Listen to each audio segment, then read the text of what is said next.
In the historic and lovely Republic Cafe. Yes, I am still holding the microphone stand, even though I've got a Janet Jackson, I've got no Rhythm Nation headset on right now.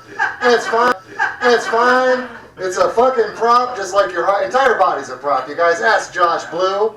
That's a little bit inside comedy, you guys. He's got CP. It's fine. Not child pornography. If any of you heard CP and said, oh, he's got CP, where can I meet this guy?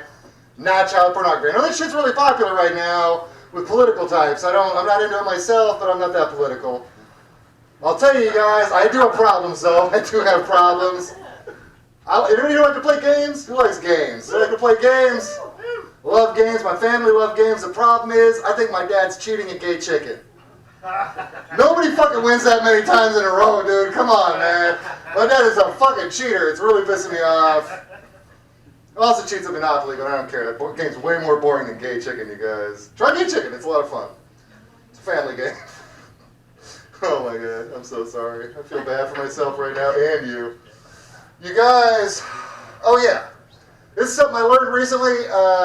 Just had a friend of mine die last weekend, Saturday night, Saturday morning, Friday night. Whatever, it's on him for not really having a clearly defined death time. And here's what I learned about death. One, it's actually getting more normal for me all the time. But two, it's a great excuse. Honestly, death is a great excuse. Death is such a great excuse. Other people can die and you get out of doing shit. Isn't that the fucking best? I'm 2 weeks behind on HotBox videos. You know what I say when I get private message? Yeah, my friend died last weekend. Just died in his sleep. I didn't die. He died in his fucking sleep. I don't know why. It wasn't his job to do the videos, but you know, it's affecting me, guys. I'm deeply affected, and I do apologize for being 2 weeks behind on HotBox videos. Oh goodness, let's see what else we got. Some new stuff. Anybody here like extreme fetish sex? Any like real fucking woo? All right, we know what type of would gravitate towards. Extreme. I have a theory about extreme fetish. I'm not an extreme fetish sex guy, but I have the internet, and so you just know things exist. Here's my thought. I think extreme fetish sex is just kind of the result of a lot of community college improv classes. A lot of badly directed yes-anding. Like, hey, I don't know, do you want me to put this there? Yeah, sure. And why don't you suck on that? And then, next thing you know, you got butt hooks. You guys know about butt hooks, right? Butt hooks. The same fucking table is not a surprise at this point.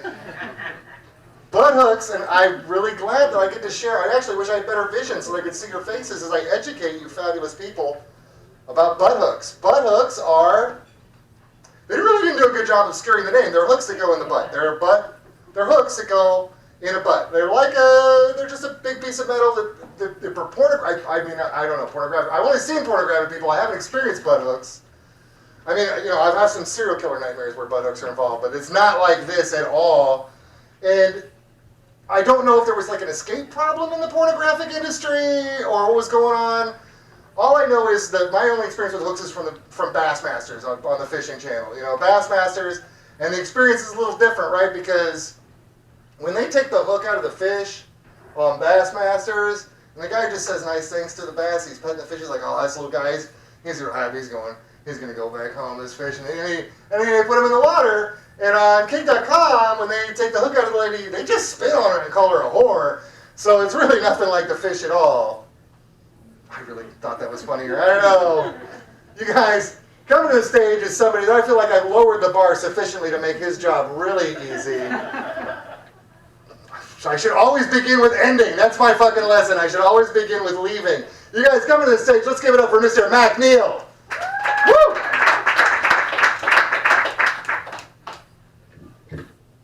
How is it going, guys? Guys and girls and everybody else. Oh man. So I was at the bus and this old lady at the bus called me a butt munch. Just trying to wrap my head around that. Like, do I look like someone who eats ass, or does she know that I eat ass? Like, insult or invitation, you know? Like, I'm just saying, you know, maybe you're not into that, but I think, you know, sometimes if you're tired of old people polluting our ozone, you gotta chow down on theirs.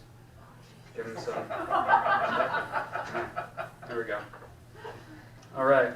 I was at a wedding yesterday. Wasn't my own, which was good. It was less stressful. But I couldn't help but feel on the way there with my wife, you know, we've been married a year, that just kind of some immature feelings like, oh man, I hope, you know, it's her close friend. She's much more flashy in taste, you know. I hope that my wife doesn't think that, you know, I didn't go the extra mile with our wedding, and, you know, gosh, what am I going to do? And, you know, I was like, Mac, you know, don't be selfish, whatever. And I get there, and I look at, you know, the pretty gazebo and oak tree and amazing garden, and I'm like, fuck. Yeah, no, this is way better. This is not, I fucked up. So I'm thinking, like, you know, don't be selfish. Be there to support your friends. Like, why are you not, you know, why are you thinking so selfishly? Stop comparing. Besides, you know that your wife's love and yours is way better.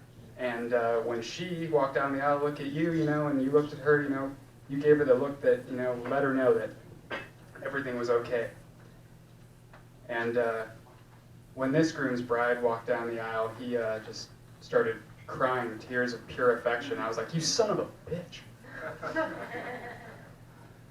Again, I have a 50-minute drive home. My wife's going to be wasted. You don't think this is going to come up at least once? God. Anyway. I have kids. I'm 23 years old and I have 3 children. So if you do the math there, I did not subtract my penis in time. But, you know, it is what it is. I love my children, and they're really fun. You know, we have a lot of fun times together. You know, just a few days ago, my 2-year-old daughter learned the word clock, but like not correctly. You know, and I think you can kind of do the math on what letter you subtract from clock to make it pretty hilarious from a 2-year-old. You know, so she's just saying her version of clock, you know, and it's hilarious. I'm laughing. And then my son, who's 4, walks up, who's just like a ninja and a psychopath, and he's just like, say daddy's clock, and just walks away. And I haven't returned home since. I mean, what the fuck? This is going well. Okay, you know, it's new shit. It's all good. My son really likes superheroes, like way into superheroes. And, you know, I'm trying to get into it. I'm like too much of a realist, I guess, you know? I mean, I just want them to make one movie for me where Spider-Man is going to save a derailing train, and he's like, hold on, I got it!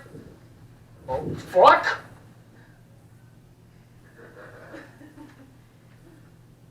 Is that at, like, maximum capacity or something? That was heavy as shit. I mean, look, you know, at this point, you know, we probably should talk to facilities management, obviously. I mean, why are all these trains derailing all the fucking time? And why am I the only one who has to answer for it? It's a big city. I'm one person. All right. Oh, man. You didn't set the bar low enough. You didn't, apparently. You know, it's... sometimes just as a father, I realize, you know, I wish I had more skills to contribute to my kids. You know, like if we were lost in the wilderness, I don't know how we'd build a fire or anything like that. I don't know how we'd survive. You know, my childhood, I grew up with the internet and no guidance, so I don't know, recite the cast of Armageddon to them to keep them, I could like, you know, because I know as a kid, you know, you always keep a Wikipedia page open, you know, just that open tab, you know, while you're jerking off, you know, just to not get caught. Quick switch, you know. Your mom walks in, and you're just like, you know, calm down. I'm just watching a compelling drama, okay? You know, leave the tissues. Fuck that joke, really bad. Damn it. Okay, we're gonna get this back. I know we're gonna get this back. I used to do a lot of different drugs as a kid, and you know, now that I have my son, I'm glad I don't do those drugs, but occasionally I run into my friends who still do. And it's always kind of an awkward experience. I'm just like, hey, man, you know, what are you doing right now? And they're just like, heroin, mostly. I'm just like, oh, Jesus. All right, well, me and my kid are going to go. Something tells me that's not your car battery, so, all right. You know, get going on the road, and then your son will ask you, just like, Dad, what is heroin? And you're just like, I don't know how that, I mean, to put it in perspective for you, son, you know, that person, you know, they forwent a job and, you know, housing and showering, you know, all to get that, you know, it's all that they want. And your son looks at you and like, damn, it's that good? You're like, yeah, fuck, it's that good. All right, well, you know what? I think that's all I wanted to work on tonight. Hope you all have a good night. Hopefully the next comment is far better. All right.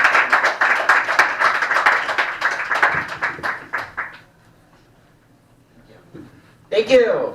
All right. I'm sorry I didn't catch your name. I was out of the room when you came on. And MacNeil. MacNeil. Thanks.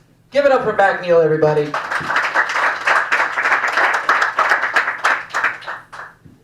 My name is Miss Jamie, and I am a 40-year-old polyamorous pansexual trans woman. Sounds exciting. All that really means is my superpower is awkward eye contact. It doesn't have to be awkward, though. I try to be approachable, not easily offended. I carry crayons in my purse in case people have questions. And I need to draw pictures. Sometimes kids have questions. Like, what's your name? It's about the end of their questions. Boomers, they have questions too. And I'm sorry, boomers. I just don't have enough crayons. But speaking of questions, I'm very grateful for all you guys participating tonight. If you guys didn't get a chance, there are some slips of paper. I'm going to be pulling a couple questions from y'all throughout the night and try to make this funny. And if not, I'm going to bomb terribly, and that'll probably be funny. So let's see what we got. I have not seen any of these, so first question.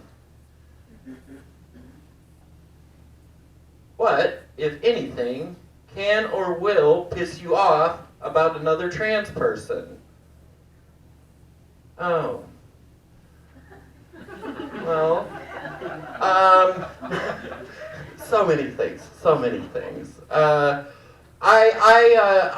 don't usually. I'm not pissed off at pretty much anybody ever. I don't blame assholes for being assholes. Caitlyn Jenner pisses me off. I'm really glad that she found herself. I wish she would shut her mouth.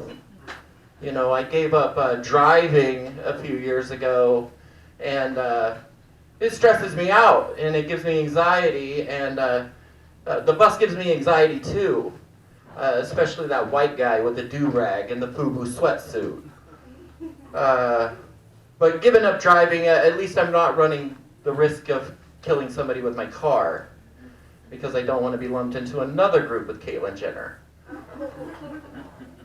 Google it. Trans people are all different. I don't speak for all of them. I speak for me. I am a trans woman, and I will give you my perspective. That's kind of the way I look at it. There's no wrong way to be trans. So, next question. Let's see if I can read this.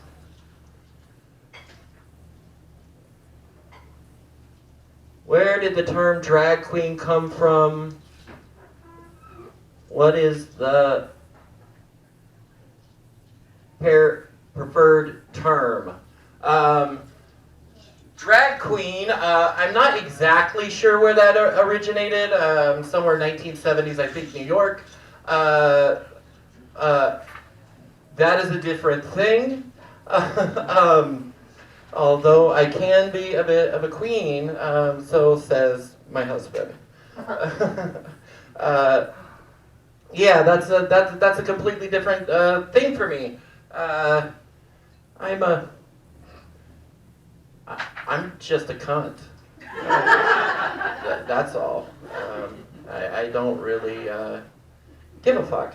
Anyway, moving on. I'm going to save some of these questions for later. Hopefully this wasn't too horribly boring for you guys. Who is our next comic, Chris? James Hartenfeld. Ladies and gentlemen, give it up for the very funny Mr. James Hartenfeld.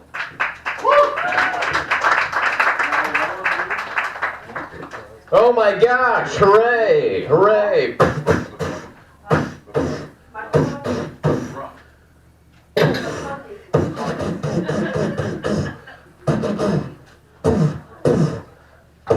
Safe space. Now it's a safe space. You're welcome. It wasn't a safe space. Now it is. You're all like, phew. Thank God it's a safe space now. Yeah, it's because I'm good at martial arts. Okay, it's a fact. Hooray. Just kidding. It's Ming Lounge. This will never be a safe space. It's Ming fucking Lounge. Chinatown. This will never be a safe space. Saw a man die here once. Saw someone legit die here one time. Hooray. Chris is dead. Chris is technically dead. Chris is a dead person. He just... Give it up for Chris, still making it out to run this mic every fucking Friday, although he is dead. That's great. That's crazy. That's amazing. Oh my God. That's wow. Holy shit. That's great. Ming Lounge. This is what I'm talking about. All right. Hooray. Anyone having a bad day? Any bad days in the crowd? Anyone having a bad day? No, everyone's killing it. Everyone's like, yeah, we're killing it. We're at fucking Ming Lounge. Killing it. We're not having a bad day. No one's having a bad day. That's great. Give it up for yourselves. Perfectly secure. That's awesome. Thought I was coming into a bad day recently. I was like, oh shit, this might be a bad day. I don't know. I don't know where things are going to go, you know. This might be a tough one. Might be running into a bit of a rough day. I was feeling like, oh, I don't know, you know. Oh. First stop of the day, my neighborhood coffee shop. Saw a child, a toddler, stuck between a chair and a wall, just facing the wall like, couldn't move the chair. I was like, all right, today might be okay. This might actually be a pretty good day. I think things are looking up for me. Total emotional 180 for me, personally. Child, not so much. Physically stuck to the wall, could not turn around. But me, I was like, all right, this is gonna be all right. It's cool. Yeah, fuck yeah. I was just in New York recently, did my first comedy festival in New York. It was great experience. Did some mics there too. Ran in my first mic straight off the plane. I was like, oh, New York City, baby. Let's go, let's do this. Killed the mic, murdered the mic. Had a great set of the mics. No problems there. Got a little confident after that though. Got a little high and confident after that first mic. I was like, whoa.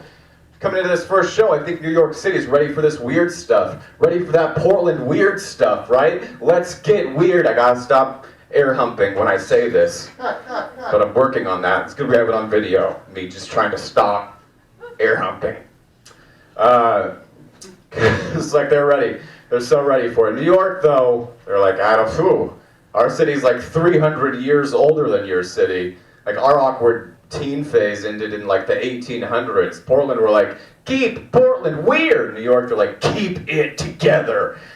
It's a very different experience. It's all right. It was good. It's still a good show. New York's like, yo, that weird dude with the handlebar mustache on that rickety old bicycle with like the one really big wheel and the one like really, really tiny wheel. They're like, yeah, we invented that dude a long time ago. It just took them 300 years to pedal west. Don't send that shit back here, all right? Ming Lounge, baby, Ming Lounge. That's what I'm talking about. They promoted me. Last time I was here, I got to use a bathroom in the back. It was a big deal. I was like, oh, shit, yes, this is great. I work here now. That's what that means. I work here. Great benefits package. Amazing benefits package. 40% off black tar heroin. Incredible deal. Yes. What else? Oh, man. Give it up for yourself, supporting live comedy even though we're at Ming Lounge. Wow. Yes, hooray. Give it up for my bed frame, supporting my sex life. Yeah, that's what I'm talking about. That bed frame. It's a shame. Doing a little bit of this. A little bit of this lately, right? A little bit of this. That's full penetration. People are like, no, you don't have sex. I do. I've banged. I do that. Went through a breakup recently. Got dumped by a girl recently. We went through a little bit of a fight because didn't have sex with her on her period. She was like, why won't you fuck me on my period? I was like, I just don't have extra clean sheets. I just washed. I don't know. She shouldn't have told me. Just don't tell me that. You know, she should have tricked me. Just trick, like I would have done. Like just trick me. You know, like fool me once, sit on my face. Fool me twice, sit on my face while you're on your period. I don't know. I know I like that punchline. I don't know how to set that up yet. We'll enjoy the punchline for what it is, despite not having much of a backbone right now. Actually, going through a bit of a real breakup right now. Going through a bit of a hard time. Okay, going through a bit of a hard time right now. Going through another bit of a breakup. Another bit of a real breakup right now. That's gonna stop right for me right now. Kinda going through a real time right now. Going through a real time right now. You guys don't seem to give a fuck, but that's okay. I mean, I don't really care.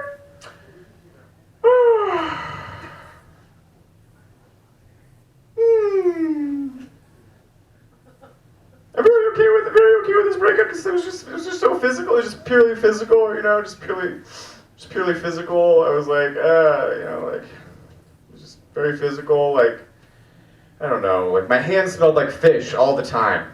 They just always smelled like fish. Like I woke up one morning and like she just made me bleed and then puked on my bed. It's crazy. I'm ending a relationship with a cat right now. I'm giving my cat up for adoption. I don't know if I made that perfectly clear. Perfectly clear. That's a hot tag. That is a good tag, all right? That's a great tag. Fuck you guys. I don't give a shit about this cat. The only reason I'm keeping it healthy is to keep its resale value up. They don't tell you how much you're gonna spend on lint rollers when you get a cat, when you get an indoor cat. You're gonna spend so much money on lint rollers, it's terrible. I am drowned. I thought I was gonna get laid so much in Portland when I got a cat. I was like, I'm gonna get a cat. This is like, now I'm just swimming in pussy the wrong way. Getting rid of this cat. Did I say all the words that I wanted to say tonight? If you see me look at my phone, just working on a character, it's Marcus Mariota with an opiate problem, looking at his phone, and line at an ATM, just waiting for an ATM. I look like Marcus Mariota with a fucking opiate problem after this hair. Got a haircut, it's not treating me well. I have 6 more seconds to tell you about this haircut. I'm gonna use it. This haircut's trash. Fuck me. Alright, you guys bombed. Me, I killed. You guys as a crowd, you bombed so hard. Oh my god. Oh my god. Fuck you guys. This was my first time ever attempting stand-up comedy. I'm kidding. Fuck you guys. James Hartenfeld, everybody, let's give it up for him. Oh, goodness gracious. That was some top choice acting right there, man. He is one of the best actor-comedians in Portland whenever Melina Best leaves town for a weekend. You guys. So, not really a joke, just sort of a life event. I just bombed in front of my ex-girlfriend, you guys, right around the corner. If anybody wants to know what that's like, it's not good at all. It feels really bad, and that's why, you contemplate a murder charge sometimes, right? Like, yeah, I'd be getting railed in jail, but I'd never bomb in front of my ex-girlfriend ever again. I mean, all right, assuming I did keep whoever I ended up dating in jail for while I was in there, that's... whatever. I think the options are limited. I really think personality comes into play in prison. I think that has a lot more to do with anything. I'm just guessing. I listen to a lot of music. I think I know what's going on. You guys, a couple of quick thoughts. As I said earlier, I'm an older gentleman. Here's some older gentleman wisdom for you guys. It's summertime. Gold Bond powder in your underpants, Gold Bond powder in your socks. Hell yeah, but here's the thing. Yellow Gold Bond powder in your underwear, blue Gold Bond powder in your socks. Because when you put blue Gold Bond powder in your underwear, has anybody ever seen Malcolm X, the Spike Lee movie, when they cut the water off in the fucking house, and he had the fucking shit in his hair, and he's all on fire? I'm just saying my penis is joined the Nation of Islam. It's not happy. It was not a fucking good situation there. I was like, it felt like there was damage. I will say it was like kind of like eating hot peppers, though. I did get like that kind of rush afterwards. I'll leave you with a quick one, and then we're going to bring up the next comedian. Craigslist got rid of the great section, but one of the things that I noticed on there was people always advertising like on the casual encounters, cock worship. You guys ever heard of cock worship? First of all, it's great, but it's not what you think it is. I'm going to say right now, it's not cock worship unless you're fucking sacrificing infidels who don't believe in somebody's dick. You know what I mean? The other thing is good. They just need to come up with a better name. You guys coming up to the stage, a great friend of the HotBox. Let's give it up for her. Knock, knock. Miss Amy Phillips, everybody. Thank you. Wow. Sleepy. Sleeping on it. And Chris is leaving me here to raise these kids all by myself. Not that aggressive. I don't have kids. Look at this haircut. No one's gonna fuck this. Today I learned Bang Bros is not a haircutting tutorial. It took me about 2 hours, and I was like, oh, ah. And I learned a lot. I learned that they're like, you should have tantric sex. And I was like, I don't know what that is. Also, I misunderstood it, and I heard tantrum sex. So I'm like, I'm totally gonna try this out in the bedroom. So I go in there and I'm like, I really wanted to impress this guy. So I'm like, wah! And I break out the moves, start screaming, like doing the worm, stomping my feet, swearing, of course. And yeah, really? Nothing? You wouldn't dig it if someone did tantrum sex on you? Starts crying in the middle of it. Guys like it when you cry during sex. Let's move on. Children.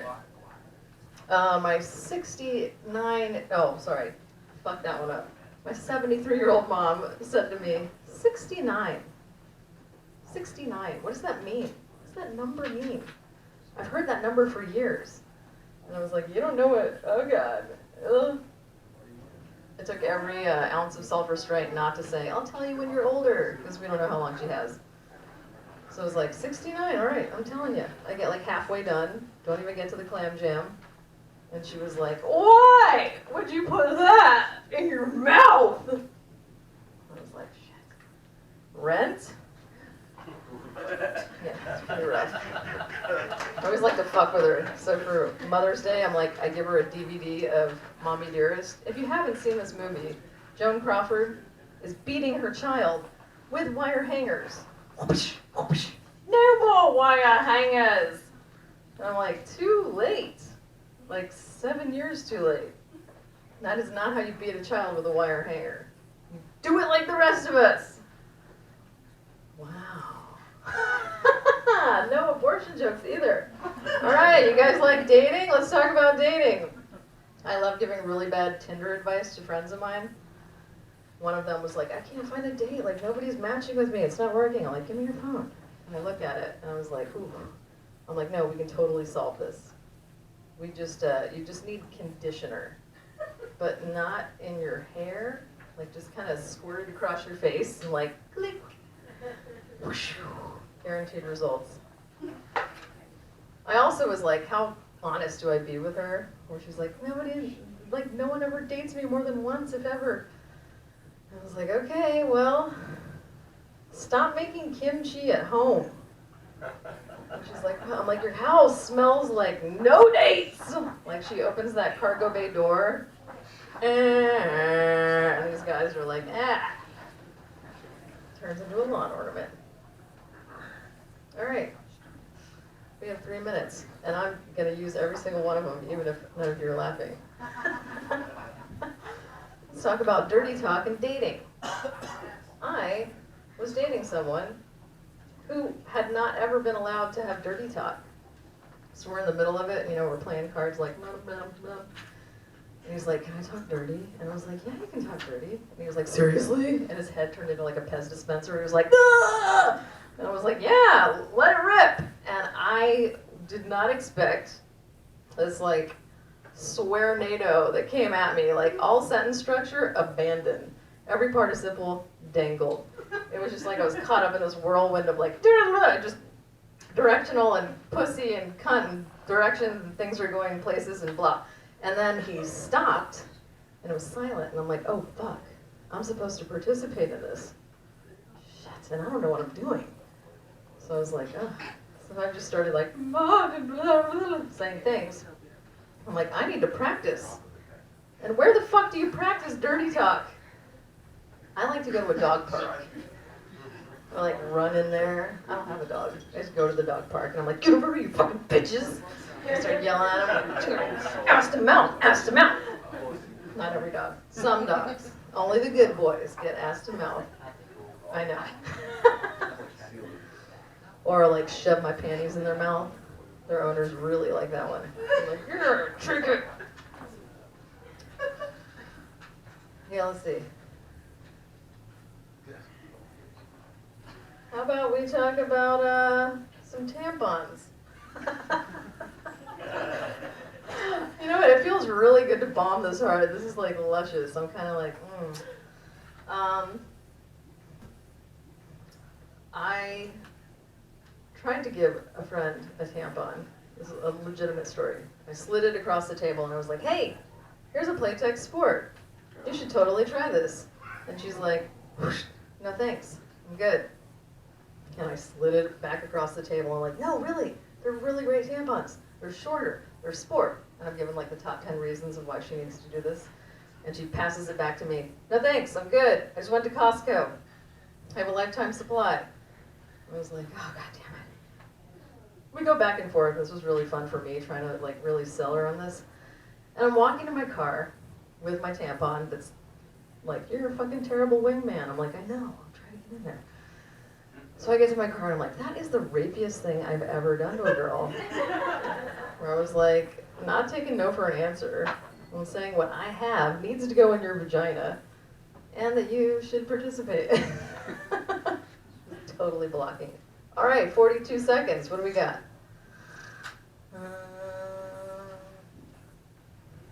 Let's sing about my hair. It makes me look a little unemployable in every way. Unemployable. My name has been Amy Phillips.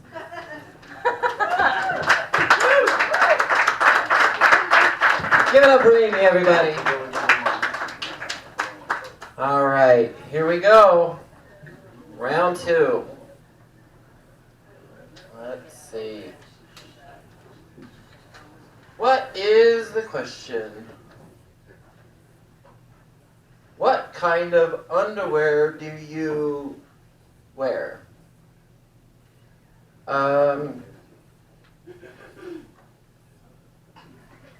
Underwear, cotton, Hanes, just like all normal girls, I think. Some people assume that trans women are kinky. That is a really bad assumption. I'm vanilla as shit. Like, I'm so vanilla. I'm an unflavored snow cone. I'm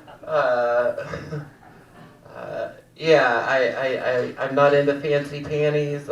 Mostly because here's the thing: is for me, underwear are functional, and I wear underwear that keep my bits, because I'm always fucking myself. Like, literally, my junk's always tucked into my asshole all day long. Like the only time that I'm not fucking myself is when I'm in bed. So I wear underwear that, like, keep that shit happening. Just keep that shit in place. That's the kind of underwear I wear. I don't know if that was funny, but it's true. Next question. Who really, underlined, killed JFK? I've thought about this question actually a lot, and I think it's a combination of the CIA and the Cubans. That's my real thoughts on that. It definitely wasn't Oswald.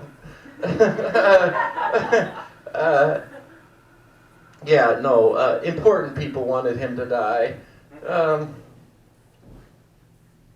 Let's see. Let's do one more. Oh, isn't that sweet? This one says, we love you. And I love each and every one of you too. Aw. I really do.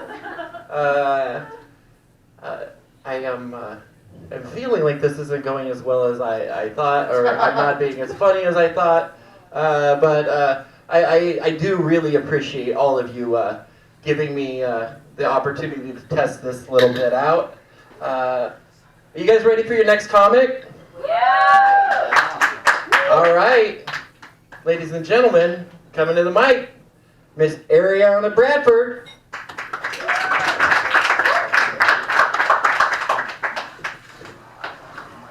How are you, Portland? Woo! Yeah, me too.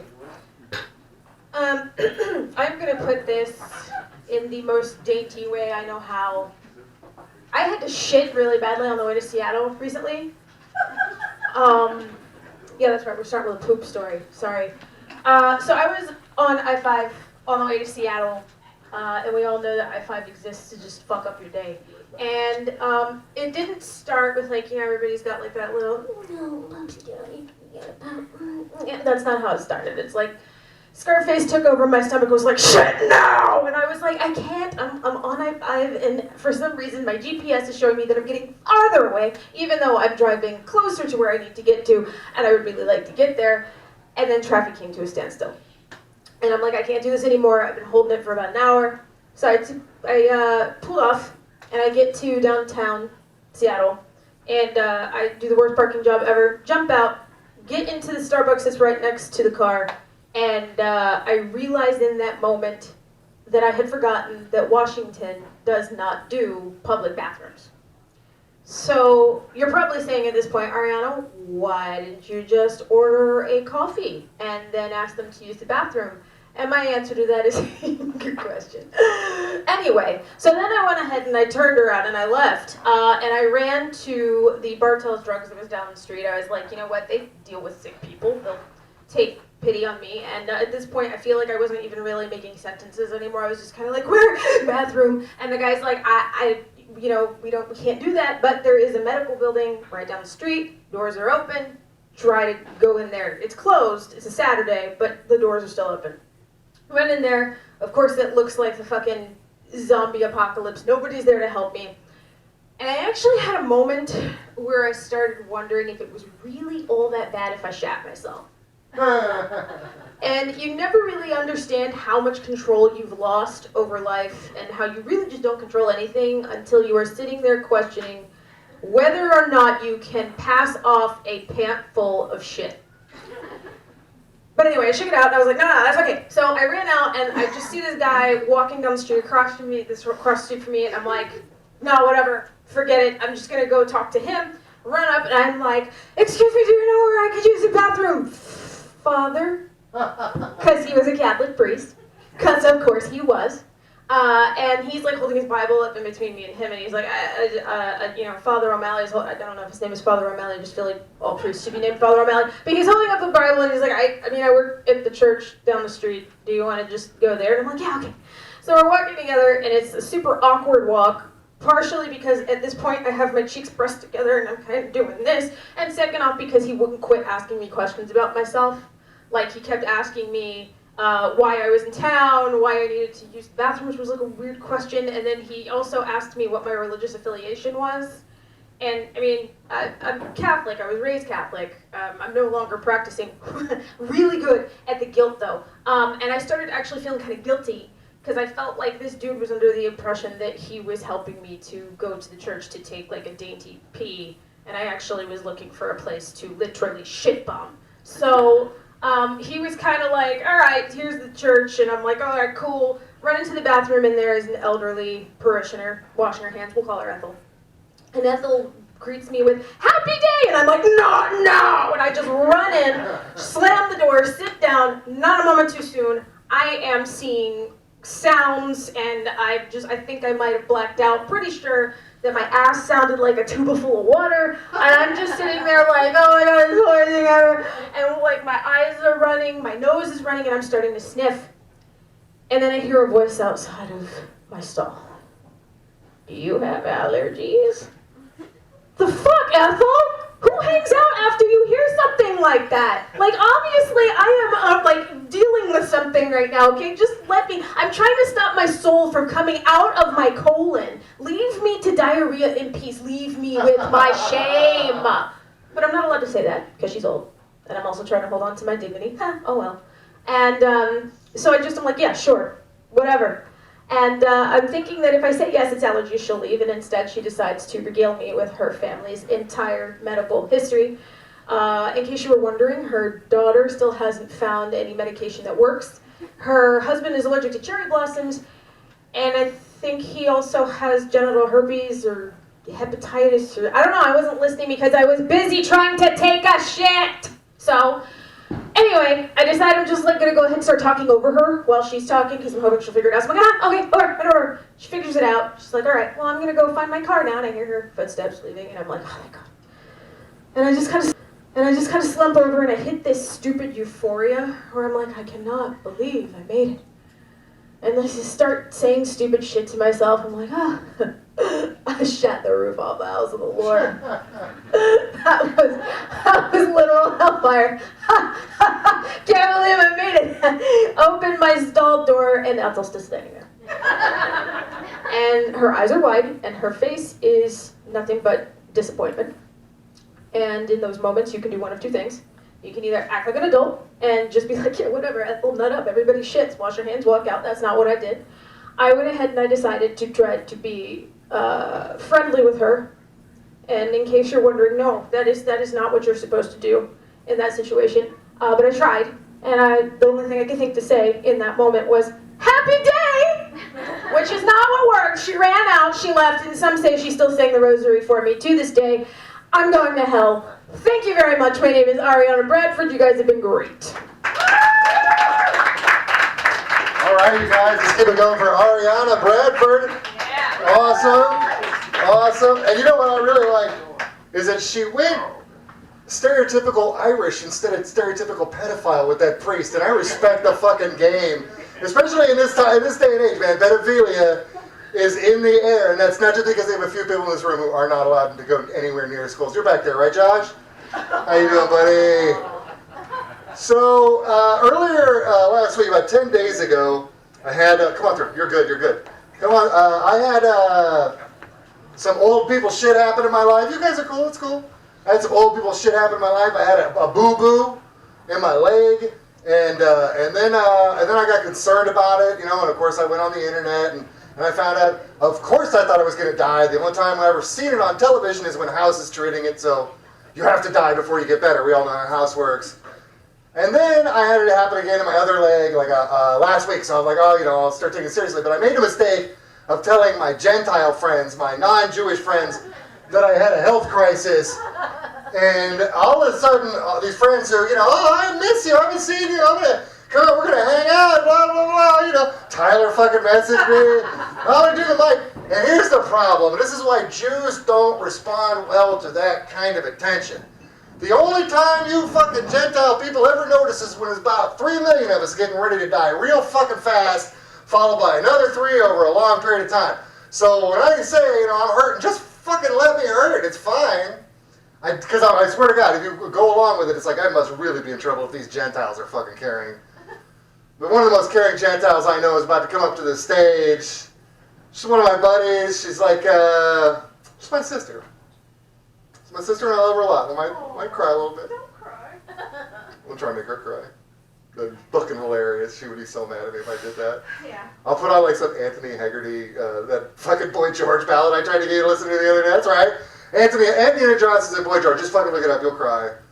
Giving up to the stage. Coming up to my friend, my very special friend, Miss April Gallaty, everybody. I should have mispronounced her name. Dude, I just took an estrogen hit yesterday. I'm very weepy right now, so. Alright, so, hey everybody. I guess I think I know what you're all thinking. You're all thinking, hey, that accent has got to be from Pigtail Holler, Georgia, right? You're absolutely right. That's exactly where it's from. And I'm going to tell you all about Pigtail Holler, Georgia today. That's all it's about. Pigtail Holler, Georgia, that's where my granny's from, and my granny's granny, and my granny's granny. And the advice my granny gave me when I left Pigtail Holler was, Remember, no matter what happens, you can always be a lady in a whorehouse. I say to a room full of people in the back room of a Chinese restaurant. She also said you can hug somebody, stab them in the back, and if you do it right, they will thank you as they walk away and bleed out. My granny was gangster as fuck. Pigtail Holler, where my mama got pregnant with me on purpose because my dad told her at the age of 36, I bet you a double-wide trailer, you can't get pregnant again. Hi. I grew up in a double-wide trailer. Pigtail Holler, where my daddy blew up that double-wide trailer when I was 4 while making moonshine in the kitchen. The Atlanta Zoo was too expensive for our family, and it was too far away anyway. So my dad would take us to the Arab, Alabama Zoo in Arab, Alabama. Basically, it was just a taxidermy shop that my dad knew the guy that ran it.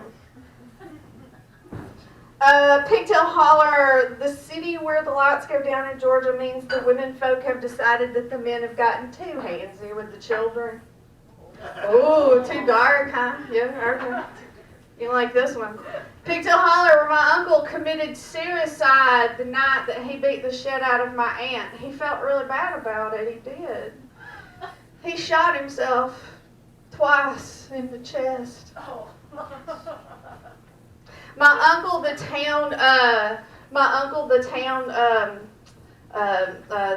town doctor, totally ruled it as a suicide.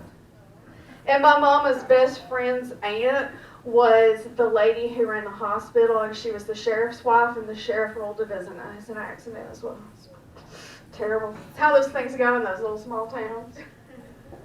Pigtail Holler, where my daddy told me I was the heir to the throne of the boogeyman because he was the king of all the monsters. Pigtail Holler, where my pet pig was killed in the laundry room because it was too big to get out of the house. He was supposed to go to the stud farm where all my other pet pigs had gone, allegedly. Pigtail Holler, where I got lip herpes from an old woman at the age of 12 because she walked up, grabbed me by the face, and said, "You know what they say, kiss a redhead and it makes a cold sore dead." Mwah, and kissed me right on the face.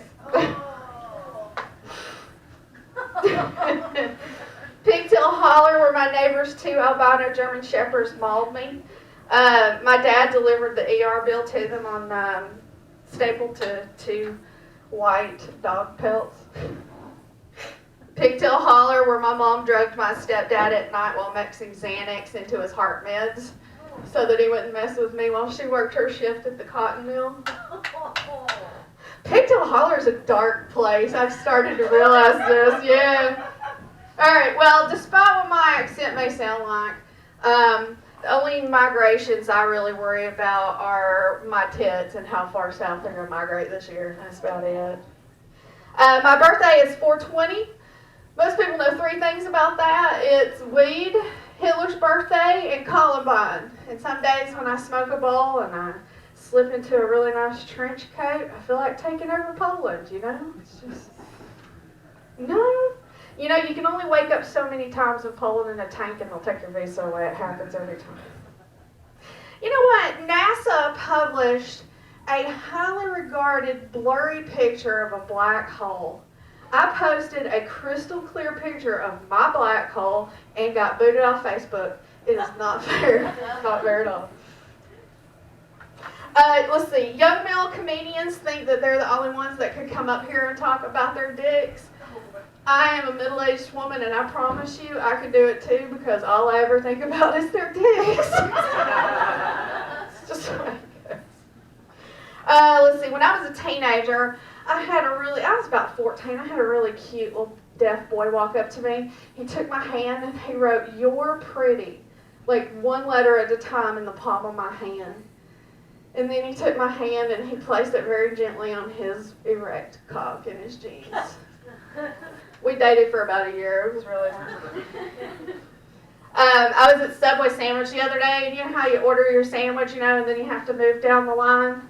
Well, I was standing there, and this woman comes in behind me, and she comes in, and she goes, "I would like a white 12-inch, and I was like, "Oh, girl, me too." Yeah. Well, I don't care if it's white, it doesn't matter what color it is. Motley Crue has a song called Kickstart My Heart. Does everybody know this song? It has a lyric in it that goes, skydiving naked from an aeroplane. Number one, no, men couldn't do that. Obviously, Vince Neil does not know what wind shear is. And B, women can't do that. We'd just whistle all the way down. Just either that or we'd sound like a pair of pants hanging out of the back of a car going down 120 down the highway. That's what I would sound like anyway. No, not everybody's got giant vagina lips. Hey, you know when you fart into a full pad of blood? And it rolls up the front and it comes up and hits you in the face? And I call that a self-inflicted gunshot wound. Alright, do you know why there's not a sex position called the Spock, where you take your hand and just slam it into somebody's tank? Because that would be highly illogical. Alright, I only have 2 more and I'll let you go. In grade school, I attended 4-H. 4-H means head, heart, health, and hands. They basically teach us animal husbandry. They teach us how to shoot guns so we can then kill those animals. And then they teach us how to cook so then we can then cook those animals. I was not very good at 4-H. Like, I couldn't really give head all that well, but man, I could give a hand job with all my heart, like my health depended on it too. That's how I graduated high school. All right, here's my favorites. All right, old folks who go to church all the time, they're just cramming for finals.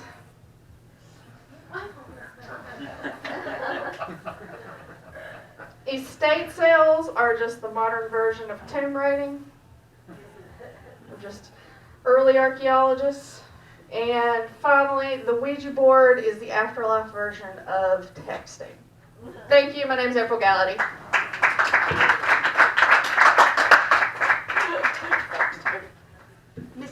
Give it up for April, everybody. All right. Let's see. Well, this should be fun. Who are your influences in life? Did you ponder women you knew who were famous when you were coming up with your style? No. So how did I come up with my style? The long, hard way. Growing up, I magazines, and this is why I have a fucked up relationship with smoking, because I read a lot of magazines when I was younger. I am 40. And every other page back then. So that, I guess if you want to call that a style. And then when I came up with my style, being early trans is like being a 9-year-old girl, except for I was 31. and I ran around in tutus and very loud colors and bad makeup for about a year. I equate this to I pretended my whole life to be a man, and then for about a year I pretended to be a woman, and or some fucked up idea of what my little 9-year-old mind. When that left off, picked up from. So, yeah, it was fun. I was eccentric. It was a good coping mechanism for me because, yeah, I could just, like, not give a fuck. Like, I'm gonna do what I want. And if you don't, I'll throw a fit. I did have one bit, April mentioned white male comics, making jokes about their dicks, which I don't mind. When it gets a little sketchy for me is when they start making jokes about mine. That's been a thing that's happened. And God bless them. All right. What's the next one? What's my favorite movie? I don't have a favorite movie. Somebody order food? We got food? Beef with old man. Beef for me? Nope. Nobody. No taker. Sorry, honey. Yeah, favorite movie, let's see, Buffalo Bill, Silence of the Lambs. I'm just kidding. It's a really fucked up movie. I had a lady, a matter of fact, a few weeks ago. She, you remind me of that guy on the movie, Silence of the Lambs. And I already did this bit, but yeah, I wasn't offended because I would fuck me. And then I'm always fucking me, but we've been over that. All right. Can you tell me who's... It's George, you're the next one on this list. I remember now. All right, everybody. I will be back. Sorry. George is very funny. Yeah, George. And not just looking. Hey. Give it up for George Rosenbaum, everybody. Shit. Good to see you guys. How you doing tonight, folks? Yeah. I love drugs, man. I love weed. I've taken acid. I've eaten mushrooms. Basically, I'll do any drug that has never destroyed a town.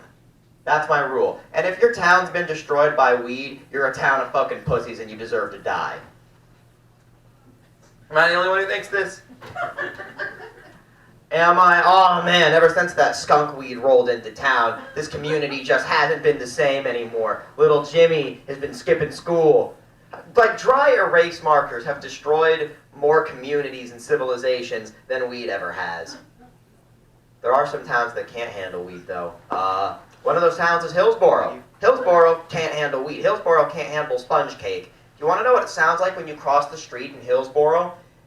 Like when you push the button and you're waiting for the signal? It sounds like a tweeting bird. It seems a little Disneyland-esque, don't you think? Like in Portland, when you cross the street and the sound turns on, you hear that's a machine gun. You hear a machine gun in Portland. That's a town where you can do weed. You have to live with a little anxiety, you know what I mean? Wow. So, I know I'm dressed like a tiny dad tonight. Yeah. I'm a virgin, so I have no idea how to approach women at all. No one finds me, except white, trashy MILFs. They find me attractive. God damn, they want a husband and a son together at once. I make husband money, but I make them feel like I'm a all-in-one MILF family package. I'm a 2-in-1 DVD player. They want a sugar son. Damn. I went to a school for children with mental disorders, and that should be very clear by everything you're looking at right now. It's like he's almost normal, but I sense incredible anxiety. It's like a wave coming off his body. Where the fuck did this come from? I know. But that's why I do stand-up comedy. I feel like it improved my social skills a little bit. You know, help me get a little bit more normal. Help me graduate from like a social circle of like kids with mental problems to a social circle of adults with depression. Yeah. They were also like dumb in regular. They weren't just dumb in like a mentally handicapped way. They were also dumb in like a regular little kid way. There was this one kid whose arm would not extend out all the way, but we figured out that it does extend down far enough to jerk yourself off in front of all of your classmates at camp. We figured out his arm is that long. It was late I was still at this summer camp, and it was kind of getting late at night, and I noticed all my cabin mates were gone, so looked around for them a little bit, looked outside. I saw outside our cabin, they had formed a circle, and they were in a ring of other students beating the shit out of each other. They had started a midnight impromptu fight club at summer camp. And don't worry, it was chaperoned by like one of the teachers and one of the counselors. I don't think that's how like a fist fight works. It doesn't matter if teacher is watching, you will still get a black eye. Yeah. So I mean, of course I joined because, you know, it's chaperoned. Well, it's where all the other kids are. I'm a little sheep. I'm like, what, 13? I'm gonna do it. Yeah, it wasn't a good idea. Look, I'm not made of good ideas. I still have to like do this when I'm trying to figure out which direction is left when I'm merging. For like a flash, I'm all right though. Fuck me, I killed in the other room. I guess I just don't have the energy anymore. Son of a bitch. All right. So there was this kid who had leukemia, and he had a Facebook request. His family needed money to afford a bone marrow transplant to help him fight this leukemia. And as part of the bone marrow transplant fundraiser, they had T-shirts made that said, "Will you marrow me?" Maybe not imply child marriage in your fundraiser for children's leukemia. Look, it's better than the first round of T-shirts. Those T-shirts read, "Will you bone me?" Ah, fuck me. Ah, boy. I'm afraid of getting old. Not because of, like, mortality. I don't fear death anymore. I'm just worried that the doctors will slowly stop giving a shit about me as I get into my 60s and 70s. Well, it appears you have an easily treatable infection on your arm, but you're also 74, so life tells me that I need to give you about a 3-gallon drum of opioids and a 20-foot rope to hang yourself with. That's what's in your prescription. Now, don't go using that rope for anything sexual now. That's considered prescription abuse. I'll have to take you off your rope. Then you'll have to go on the street to get some street rope. Listen, sometimes you gotta suck a little rope to take a little rope, you know what I mean? It's that street rope life. God damn. How come everybody who slits their wrists in the bathtub leaves the drain closed? That's inconsiderate. Now it's inconsiderate. Now I've got to stick my hand through about 2 feet of Steve to unclog your fucking drain. That's not fair. You really are the burden you said you were in your suicide note. It's inconsiderate. Give me my $700. I don't mean to have thoughts like that. Except when I'm at work and my brain is trying to think of like anything else other than what I'm doing right now to escape, and I've had a little too much coffee. So my apologies. I'm not going to go anywhere. All right. Wow, that was even less convincing. Now you guys definitely think I'm going to kill myself. I have not helped at all. I think now's the time for crowd work. Damn, I don't even know what to say to any of you. How was your day? Yeah, you, Chris. How was your day? You looked at me. You engaged. Oh, Jesus Christ. How was your day, Chris? I'm really regretting being wired right now, by the way. My day is alright, man. I leveled up a couple times in Fortnite. It was, but I feel pretty accomplished right now.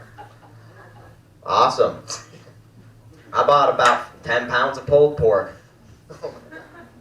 Yeah, I don't even know what the fuck I'm gonna do with it.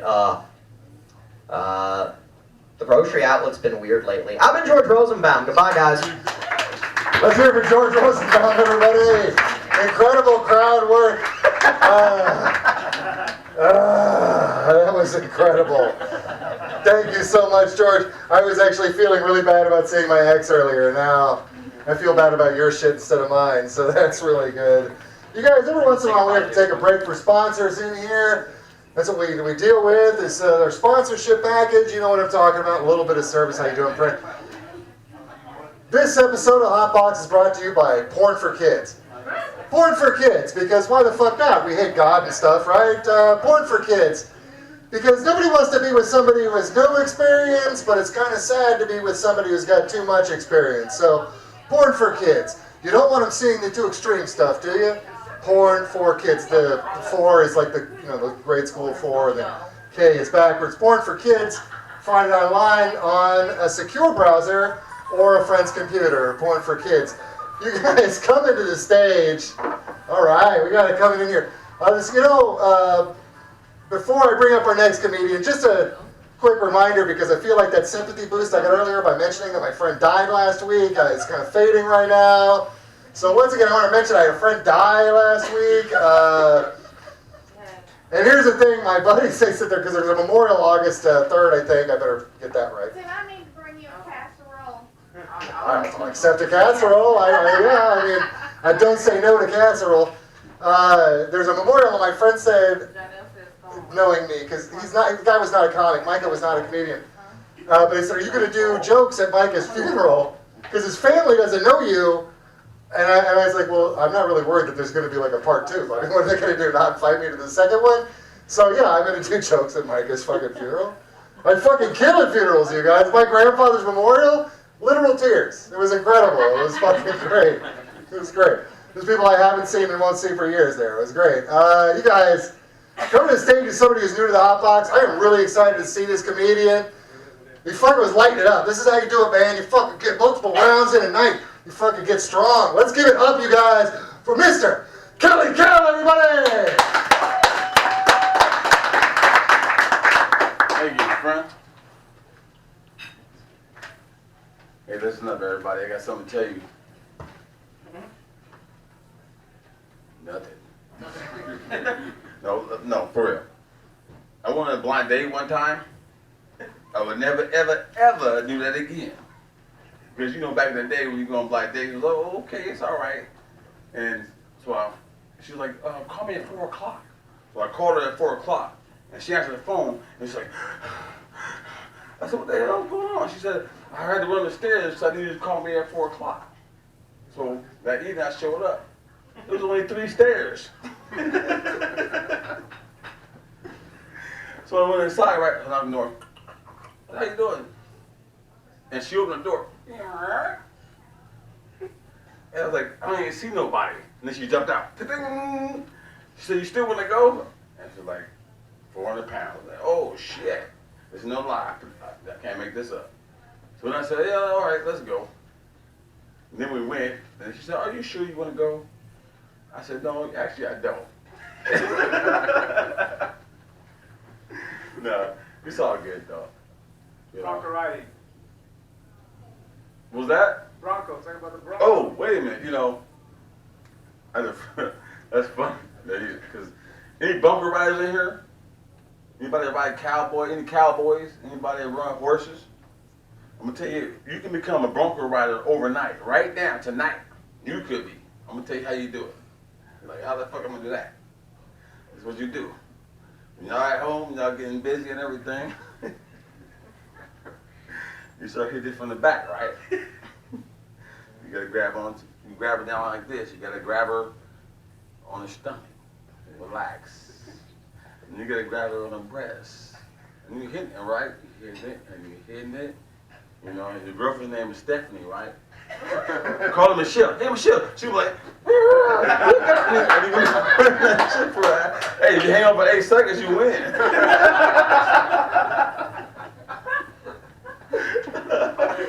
I'll be trying that shit tonight. Why?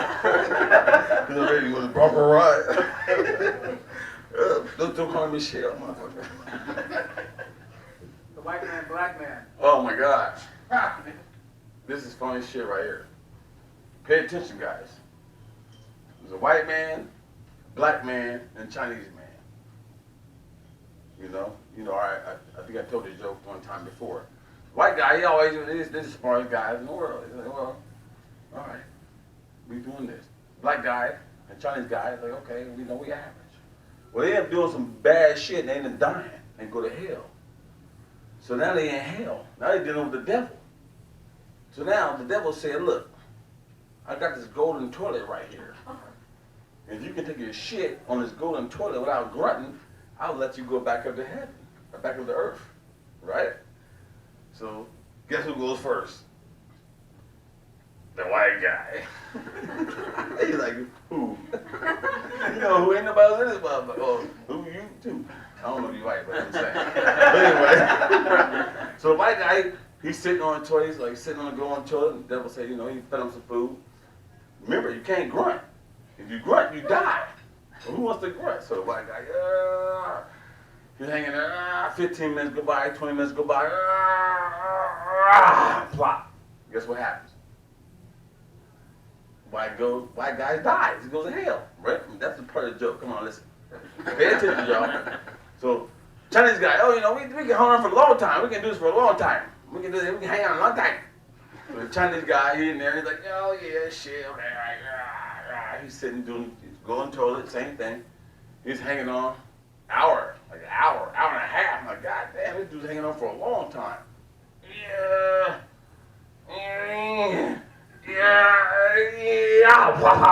Guess what? He goes to hell. That dude's dead. Black guy, you know, we don't like die that easy. You gotta fucking kill us. We don't play that shit. You gotta catch me, motherfucker. So anyway, he's like, hey, there's a golden toilet. There's a devil now. There's a golden toilet. You got some golden toilet. You got shit. You got don't grunt. You sit there. Hour go by. 45 hour go by. Half an hour go by. He's like, he's holding on. He's like, devil, you know, come here. Let me talk to you for a second. He said, what?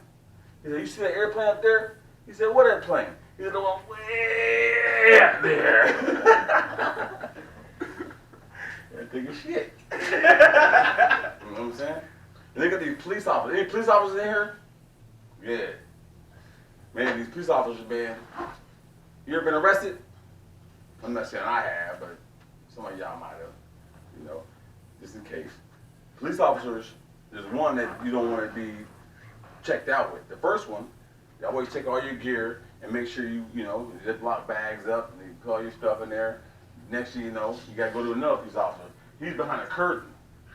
He's the one that checks your ass. Like, you got to bend over in front of this guy. It's like, wait a minute, you like doing this? Who wants to do that? You know? Who wants to be that guy? My name is Kelly Kill. Good night, everybody.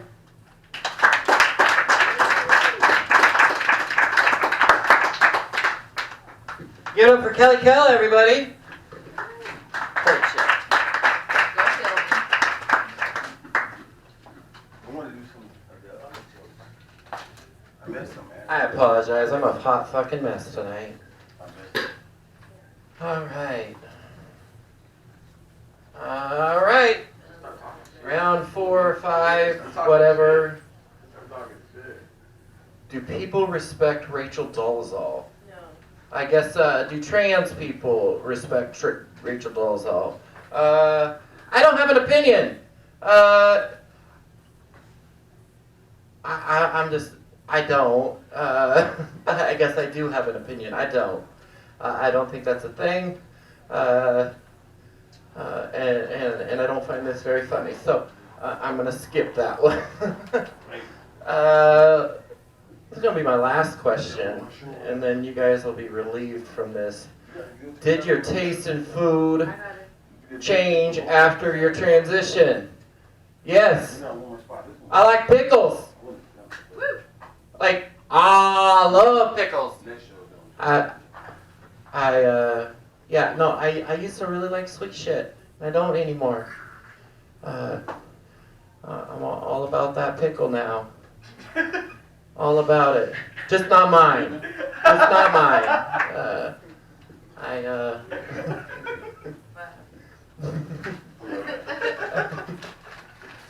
Hey, I gotta laugh. I won. I gotta laugh.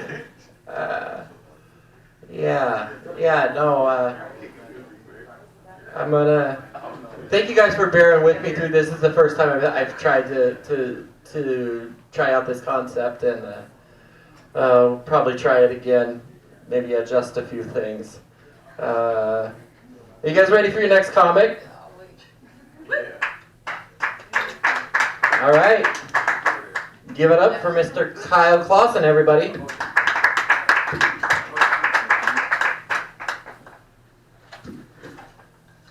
How we doing, everybody? Good. Good. See, yeah. At least you got some reaction on that. So I'm not the best decision maker. So I've kind of found an outlet for that. I've started getting really into astrology because then you don't have to take responsibility for any of your actions. You can just blame it on the stars.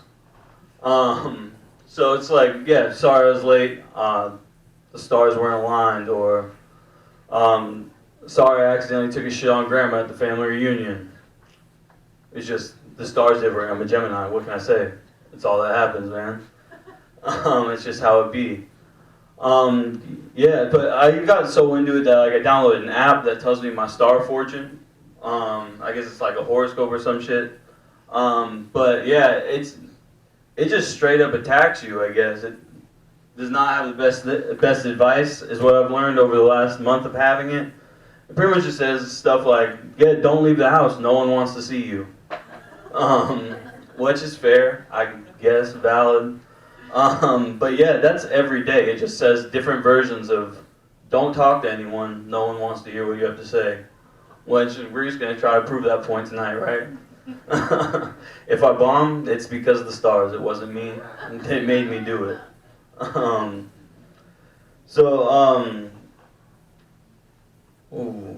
Okay, so I don't really get the war on like the plastic straws. First off, paper straws suck, but also second off, like we're still selling drugs in plastic bags. At least my dealer still does. I don't know if he's still with the times, and that's a lot scarier. Put used drug bags in the ocean. We have fucking cokehead turtles. I don't know if we were ready for that world. I mean, I'm pretty sure loosely that's how the Teenage Mutant Ninja Turtles got started, is that they were doing coke. And then they had a business plan that they wanted to do, and they went through on that. They followed through and got a whole series out of it. I don't know. I'm not a history major or nothing. I just kind of know how it goes when you start doing lots of blow. You start doing kung fu and shit, even if you're a turtle. And start taking Renaissance painters' names. Yeah, so I've kind of not taken the best care of my body recently. And it's starting to show a little bit. I'm starting to feel it. And I'm 100% convinced that if your organs could have a free agency period, like mine would all be gone. They would all switch teams. Like bad management, we're out of here. We don't want, you can't even offer us a big enough contract. We do not want to play in this city anymore. We are out of here. Liver would definitely be the first one to go. Be like, you abuse me, you work me too many minutes a night. I can't handle it. I'm leaving for a max deal somewhere else. Going to Miami. Yeah, about as good as I thought that would go. I'm a big animal lover. I love dogs. Dogs are sick. But I mean, do you ever really like think about like maybe there's some dogs that don't like being called good boy? Like maybe some dogs have a secret shame fetish and they really just want to be shamed. Like they don't want you to come home and praise them for doing nothing and just sitting there. They want you to come through, bust the door like, bad dog, who's a bad dog? And they're like, yeah, who's a bad boy? They're just wagging their tail, yeah, scold me, punish me, beat me. Don't beat your dog, please. I'd rather you didn't do that. Another thing I've been thinking a lot about is like the whole vaccination thing. Do I want to vaccinate my kids or do I not want to vaccinate? And I think I come up with it. I'd rather just get crystals because you can just flex on a hater with some crystals. Like, yeah, measles are sick, but if you just throw fucking some quartz at some measles, you can beat it. You can beat the measles. If you have fuck polio, I got fucking amethyst on me. I'm rocking an amethyst chain. Can't stop this shit. Yeah, I don't know. That's pretty much all I really want to work on tonight, but thank you guys.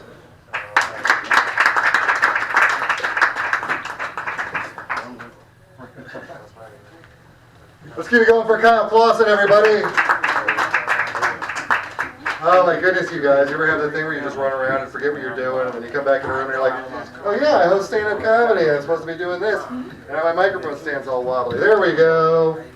How about we do a joke before we bring up your next comedian? Try one tonight that might land.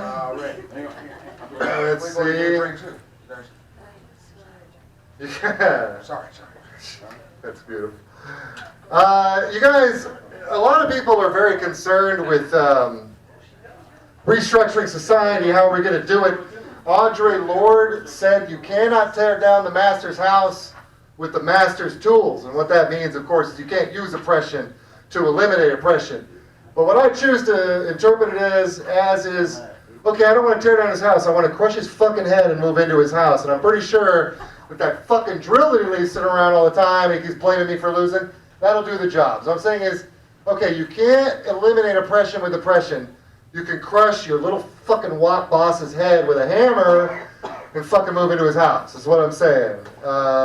Nick, the next time you talk to me, I'm just going to hold a gun while you're having that conversation. I'm not going to threaten you with it. I'm just saying, let's just see if you talk to me like that anymore. It's not a threat, right? I'm just saying, it's the Second Amendment right to hold a gun when your little fucking wop boss is talking shit to you and being really stereotypically Italian, you know? And you know what I'm saying, right? You know what I'm saying? He uses big words, you guys. And this is a Jew criticizing an Italian for being cheap, okay? So he's fucking bad. Here's the thing. He's not cheaper than one of us. He just has way shittier taste in jewelry and cars than one of us, you know? But you know who has good taste, man? One of my fellow gang members, part of the fucking original G unit for HotBox.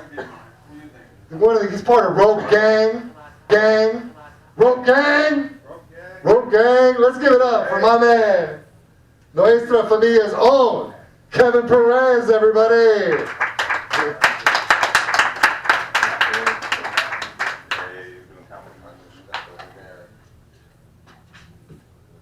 Yeah, how's everyone doing? Yep. I'll do some jokes. I wrote a letter to my dick. Goes, dear Dick, I promise to stop beating you if you quit standing up to me like you're hard or something. Yeah. Okay, cool. How could the earth be flat if I keep getting curved? Cool. I used to be a blowing man. No, sorry. I used to be a handyman for $10 an hour.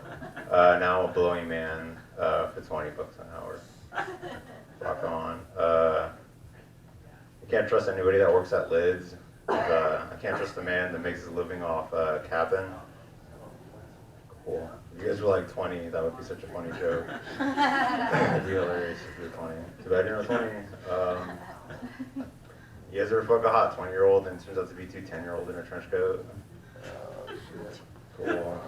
Just gonna ride this wave, baby. Ride this wave. So you have other jokes. I don't know. Let's check the notebook. Trust the old notebook. Let's see. Sorry, guys. Let's see. Some good shit in here somewhere. Oh, here we go. Yeah, this is some papers. Let's see. Okay, I looked better before. Don't worry, guys. I'm just working on it. Okay.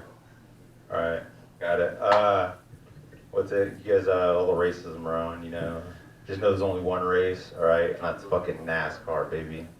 That's what I'm talking about. Thank you. That lady back there just made my fucking week. Rock on. I don't know. You guys grew up, and I was growing up. Me and my fucking my siblings would always talk shit to each other all the time. But like last Christmas, my sister and like everyone in the family were sitting around. Yep. And my sister started talking shit to me. She said, "Hey Kevin, remember the time you shit yourself at Six Flags like 3 weeks ago?" And I was like, "Fuck, oh man." She's like, "Feel a little old to be shitting yourself at Six Flags." Nah, I don't know, 27. Feel like you shit yourself. Chill. Anyways, I was like, "Hey Jenny, remember the time you had 3 kids before you were 17 and ruined your whole fucking life? Sick burn." Anyways. And then she's like, "Yeah, whatever, idiot, at least I didn't get dropped on my fucking head." I was like, "I didn't get dropped, fuck you, I can read, fuck you." I looked at my mom, I was like, "Hey, did you drop me?" And she's like, I was like, "What is that face?" Like, it's not the face you make when someone, like, if your child asks you, like, you know, "Did you drop me?" Does everybody here have kids, by the way? Yeah, no, hopefully not, because you're all out here tonight. So, "Mommy, I missed you on Friday." "Oh, sorry, I was at the Chinese bar watching dickheads sell jokes all night." That's more important than you. Did you have fun at Grandma's? Hope you had fun at Grandma's. Anyway, she was like, "Yeah, I think I dropped you like once or twice." Once or twice? You don't remember? That was fucked up. She's like, "Yeah, it's not as bad as your little brother." And I was like, "Mom, I don't have a little brother." And she's like, "Yeah, exactly. I dropped him at the border and just kept on running." I was like, "Fuck." It was cool. I don't know how my parents got here. They're always vague about it, but I know how I got here. It was like really comfy. It was like My dad just snuck me over like in his ball sack. So it's not a lot of effort on my part. I just kind of sat in the ball sack until he said to shoot me out. And then my mom shot me out, and then I was here, baby, anchored in. And it was crazy because like when I was 2 years old, my dad just took me, shoved me in his nutsack, and fucking ran across the desert.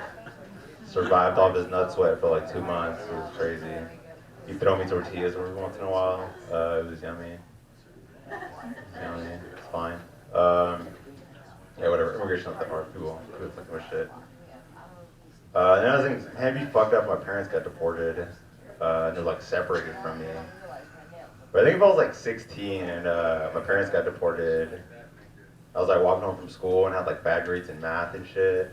I was like, oh, I'm about to get my ass beat so hard. And then I go to my house and the ice trucks are just pulling off. Dude, I just call all my homeboys, like, dude, come over and party. My parents got deported. Come on. Like, it'd be fucking sick. I don't like my parents that much. Fuck them. I don't care. I want them to drop me, whatever. Yeah, and then it'd be like, and then that guy got the idea, dude, I should freaking star and like write and produce my own movie, Home Alone 5. ICE deported my parents. And it's just gonna be me, like held up in a house. And instead of like Harry and Marv, just 2 ICE agents trying to break in and like snatch me up. It'd be fucking crazy. And I set up all sorts of booby traps. Like they'd come to the door, I'm like, we're gonna get this kid, and then I just put out a plate of tamales, and they'd be like, oh, never mind, it's fine. It's cool. He hooked it up with the tamales, you know, we've been working hard, trying to get these immigrants. We got some chicken tamales, it'd be great. And then like I'd hang like chocolates on the ceiling, so when they came through the door, it'd be fucking chocolates coming at them. They'd be like, oh shit, a fucking chocolate. You'd be like, oh, Mom, I told you to wash the dishes soon. No. And get off of them. I don't know. Shout out to beating kids. That's cool. And I can make like Home Alone 6 in Spanish for you guys who don't know. Or Spanish. Trapped in a Cage. They could do Home Alone 7 or Siete. Lost in Tijuana. And that's it. Just make a whole chain of movies just based on people getting separated from their families due to like harsh immigration laws. Then we do Taken. It should be like a Mexican guy, like at a payphone out in front of Home Depot. And, like softly into the phone, he's like, "Don't stop me, niños." I'm like, that's it. All right, guys, thank you so much. Take care.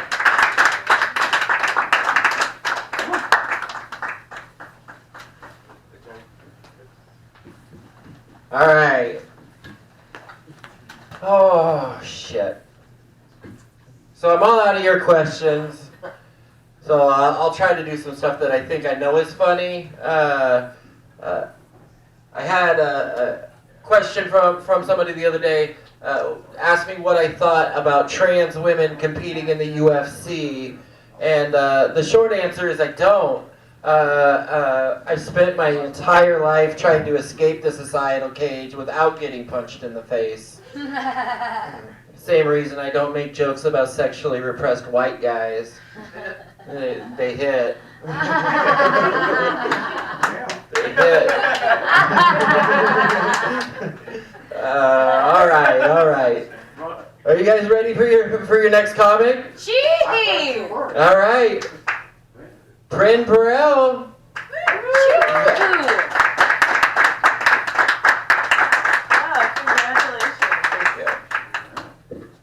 Congratulations, because that is the only time I've ever heard my last name pronounced that way. I've heard a lot. It's Peltier, but that is a new one. Yeah, Perel. It's like Perez and Peltier all at once. Which is, I'm half, Mexican, half French, so why not? Let's just synthesize here. So I have a bunch of stupid jokes in my phone, but I decided, thank you. I decided in my shift at a strip club earlier, we were talking about, it's not a joke, we were talking about porn and the trope of coming in women's faces, and like especially coming on their eyelashes and shit. Like, what guy gets off on that, being like, look at that, those mink eyelashes, you spent $300 on them, I'm gonna fuck it up. You're gonna have to go get those redone. Oh, like, is there guys out there or anyone, I don't know, people who come, let's be all inclusive, who get off on just inconveniencing women? The answer is yes, there is. Think about the amount of guys that are like, I'm gonna come on your face, and she's like, don't get it in my hair, and then he does, and he's like, it's in your hair, and now what? You have to fucking take a shower? No, seriously, that's like a fate worse than death. I don't like to take showers. I'm 28 years old, and it's like as hard to get me in the shower as it was when I was 10, and I first started like stinking, you know? Like when kids go through puberty and they're like first are having to actually take care of their bodies, and they can't just be these sentient little unicorns that smell like sunshine. Yeah, it's like terrible. I don't like bathing any more now than I did then. Does anyone no, it's not fun. It's a fucking inconvenience. It's like eating, it's like shitting or something. She gets it. It takes too much time. It does, and you got long ass hair. Especially when they're like, I'm gonna come in your hair. It's like, this is 2 feet long, fucker. Do you know how long this takes to dry? Like, my arms go numb sitting there with a fucking blow dryer. Even if I like upside down doing it, no, I like will pass out and then like get gnarly blow dryer burns. That's a thing. Seriously. I've done it. I've like burnt my forehead. It looked like I got a hickey from like a giant squid from blow drying my hair too close. No, but porn, y'all. What the fuck? The targets, you know, the coming, you know, in someone's puss. There's ovaries in there. I can see there's like an evolutionary motivation for it, right? On the tits, yeah, maybe it's visual, it's nice. I fucked a trans woman once and she came on her own tits and it was incredible. Yeah. I'm not kidding, it was amazing. Yeah. Like, it was a sight to behold, and I felt honored to behold it. She's also a porn star, yeah, I did. But no, the eyelashes, the hair, the face, all of this. Has any of you ever got cum in your eyes? Like actually inside your eyes? Christopher's nodding his head. I mean, that's a knowing nod. I don't know. I'm not gonna knock it. In your mustache? If I had a mustache, I'd be pissed. I'd be fucking pissed if someone came in my mustache if I had one. Think about it. It'd be like crusty. You'd have to smell it. You'd have to go like wash your face. No, with makeup and everything, I'm not trying to go and wash my face and condition and like straighten and curl, whatever you do with a mustache to get it looking so sharp. I don't know what you do. I've never been lucky enough to have one. I don't know. Style it, whatever. Spike it maybe? Is that like a little mousse?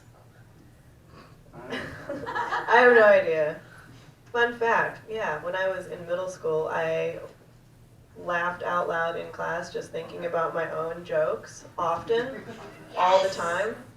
Yeah, I was hilarious to myself. One of those jokes was, what if people spiked their eyebrows like they spike their hair? You know, this was the 90s. It was the height of the spiked, like, fucking NSYNC bad boy. You know, I spent way too much time on my hair to show how very not gay I am, kind of look. And I was like, what if people put hair gel in their eyebrows? I still think it could be a look. Like, maybe someday in the future, it'll happen. People are like, oh, Prin was onto it. We should have listened to her in 2001 in Dillon, Montana. She knew. Man. Yeah, I don't have a whole lot. I'm really intrigued by this, what is this here? Mars rover looking ass thing. I keep gravitating toward it. You were talking about estate sales. Someone was talking about estate sales earlier. That's the kind of thing I would see at an estate sale and be like, I don't know what it is, but it's $10.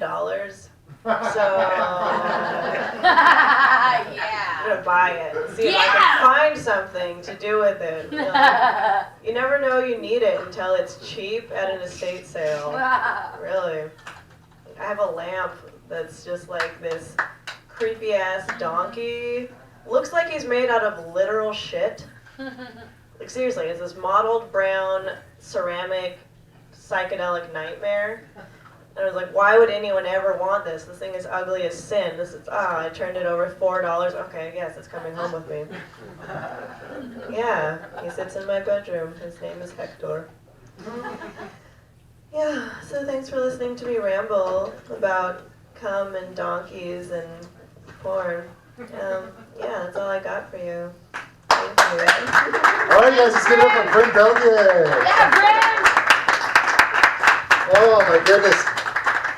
You know, it is. I actually did get this at the Mars Rover estate sale. Stole my trip, 100%. It was very astute. I did an estate sale once. Hey, one of the things you'll find at an estate sale, which is the most fun, it's kind of like Storage Wars, but really condensed, is you can buy like blind bid items at estate sales. You can bid like $50 for like a steamer trunk of I don't know what the fuck is inside this thing. And I did this one time at an estate sale of a guy who had died. His grandfather had been a physician, a doctor, during the influenza shit of like the 1920s or whatever. So inside this steamer trunk was the it's disarticulated but documented remains of a 9-year-old girl who had died of influenza in like the teens.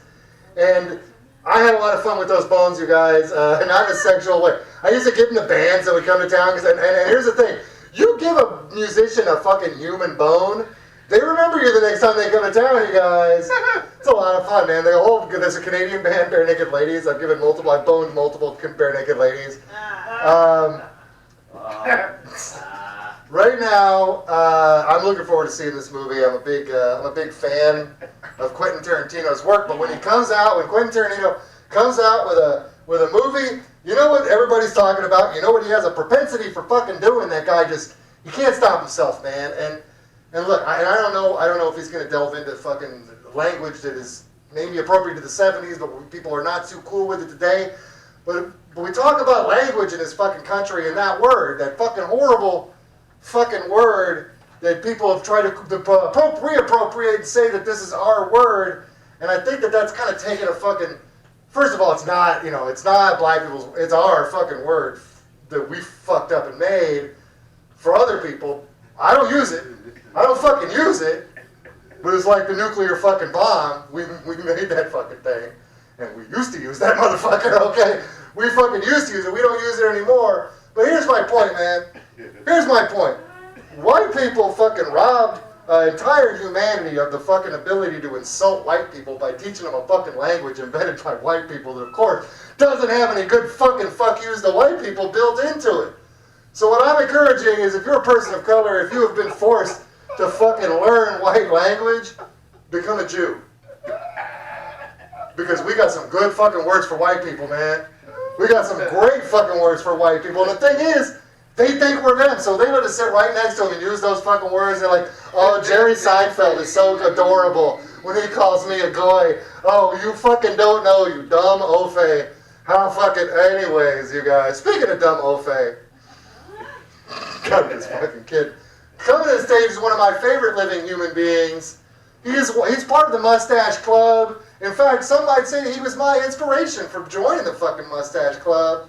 He's got a big heart. He's got a big book full of jokes. Mr. Tyler Landon Mays, everybody. I like to just walk to the mic to encourage him to keep the intro cut down a little bit. HotBox techniques. Hey. Oh, that's going, right. man? Fucking game show thing he's got going on. I've been thinking a lot about Aztec sacrifices lately. I read a lot of history books. That doesn't make me smart. It just makes me bored and unemployed. So I read a lot of these books, and what Aztecs used to do, is they would kidnap people and then stretch them across these stone slabs, right? And they'd cut their hearts out, and they'd throw the heart, and then they'd cut the head off and roll the head down the pyramid steps. Now, that's gruesome, right? But here's the thing. Every now and again, I think one of the heads must have stopped halfway down the steps. And there must have been a dude whose job it was to run down real quick and just kick it the rest of the way, right? Now, if it was up to me, I would choose, like, the clumsiest dude of the group. So every now and again, he would slip on the blood on the steps and roll all the way down. You gotta get some comic relief, because around the 4th day of the human sacrifice, things start to get a little bleak.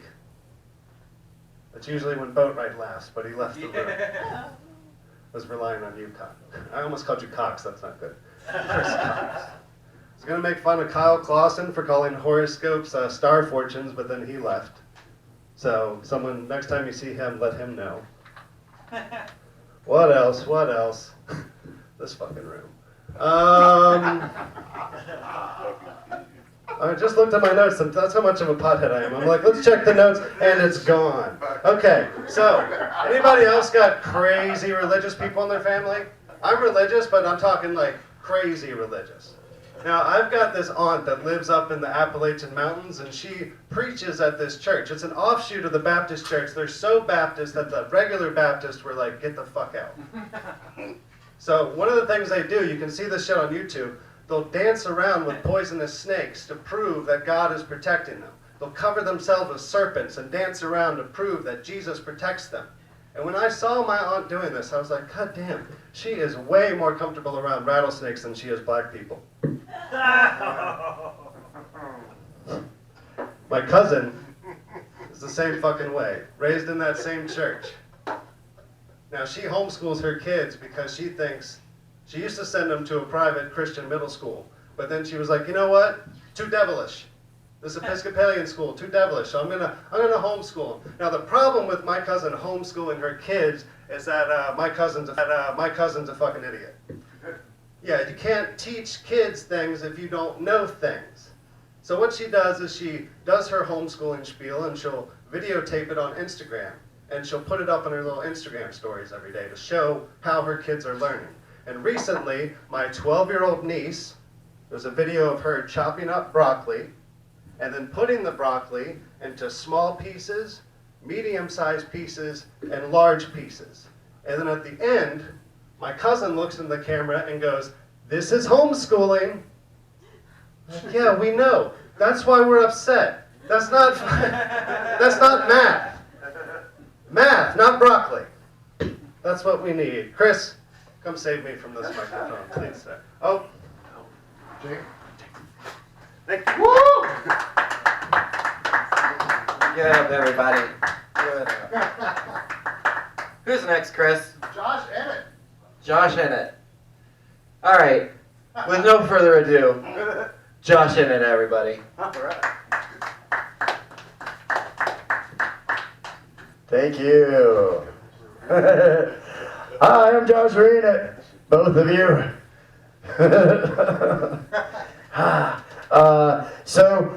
I've been trying to quit smoking. There's something about quitting smoking that I don't like. I don't like having to call myself a non-smoker. Huh?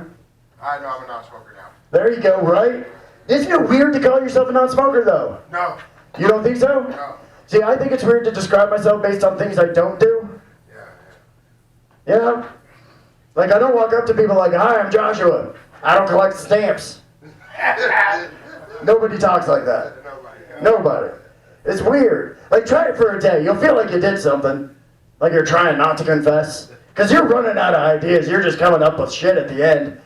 Like, I don't kill children.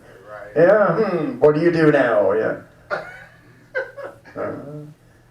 I don't do meth. Nobody buys that. Too energetic. Been getting this in junior high, like, "Hey, Josh, calm down. Are you on meth?" I'm like, no, I don't take meth. Right? I think it's pretty obvious that I don't take meth. Anyone? Right? Because anyone who takes meth, they're not calling it taking meth. That's like a rule. Right? Isn't that how drugs work? Nobody? I'm ethnically Jewish. I'm also really into comic books. I was really stoked to find out that the Flash is Jewish. That's really cool. Super speed. That's the perfect power. That's the power to flee from anything. Like, that is awesome. I would suck out my own gold fillings for that one.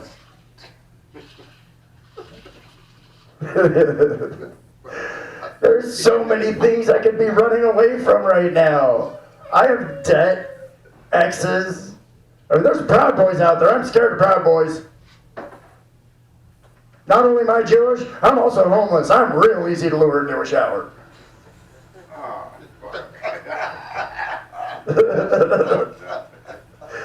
Ah, boy. I'm so sorry, you guys. I hope when I die I get assassinated. That's all I want. I don't care how I die. I just want to be assassinated. Because I want everybody who's never met me in life to know how important I am. Already. And just, it would be nice to know at those last moments that the whole time someone was thinking about me, you know? Got one. All right, let's see. Oh boy. I know I'm at the height of my cool. I'm 39 years old. Like, I'm not getting any cooler. In fact, it's going downhill. I know that because, like, anytime I'm at a party and I start using words like dope or woke in a sentence, everybody scatters. They think I'm a cop. Don't blame them. I mean, look at me. The best compliment that I'm getting lately at bars, this is really odd for me. You know, you'd make a great stepdad. That is not a compliment, number one. Number two, are you trying to tell me your mom's hot? Is that like, is she single? Because what are we talking about here? Like, Let me see a picture. and that, you know what, I don't even need to go there because I don't need a stepkid who's going to be buying mushrooms off me, you know? They're going to steal my stash. I don't have good passwords. I'm an idiot. All of my passwords have Josh in it. It's just so I can remember. It's true. It's very true. They say that women live longer than men. That's not always true. It's a misleading statistic. Don't believe it. Because sometimes, you know, we just need the insurance money. Damn. I must have fucked that one up. Shit. We'll work on that one. Okay, we're gonna, about 10 years ago, I had cancer 10 years ago. I survived. Thank you. I was waiting, you guys. Nobody was happy I lived. All right, we're moving on with that joke. So I had cancer. I did survive, but it kind of bothers me when people are like, well, you battled cancer, you're so brave. You battled cancer. No, I didn't. The doctors, they battled cancer. They battled hard. All I did was I slept, I crapped, I cried, and I puked. That's it. That's all I did. Like, if that's battling something, then I battled infancy, right?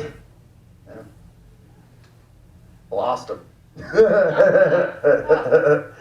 Damn. I had you guys going for almost 5 minutes. Shit. Well, I'm a 5-minute man. That's I don't know what the hell that means. When I moved to Oregon, I thought everybody was really into Oprah. Thought everyone was so into Oprah. Then I found out about the Ducks. I was real disappointed in you guys. Like, you guys read a lot. That's a fantastic. Oregon, go. And now it's all sports. I don't know what those do either. I'm not too into them. I don't know what I was just babbling. You're looking at me like I was supposed to do something there. That's fun. Oh, you don't know me much at all, do you?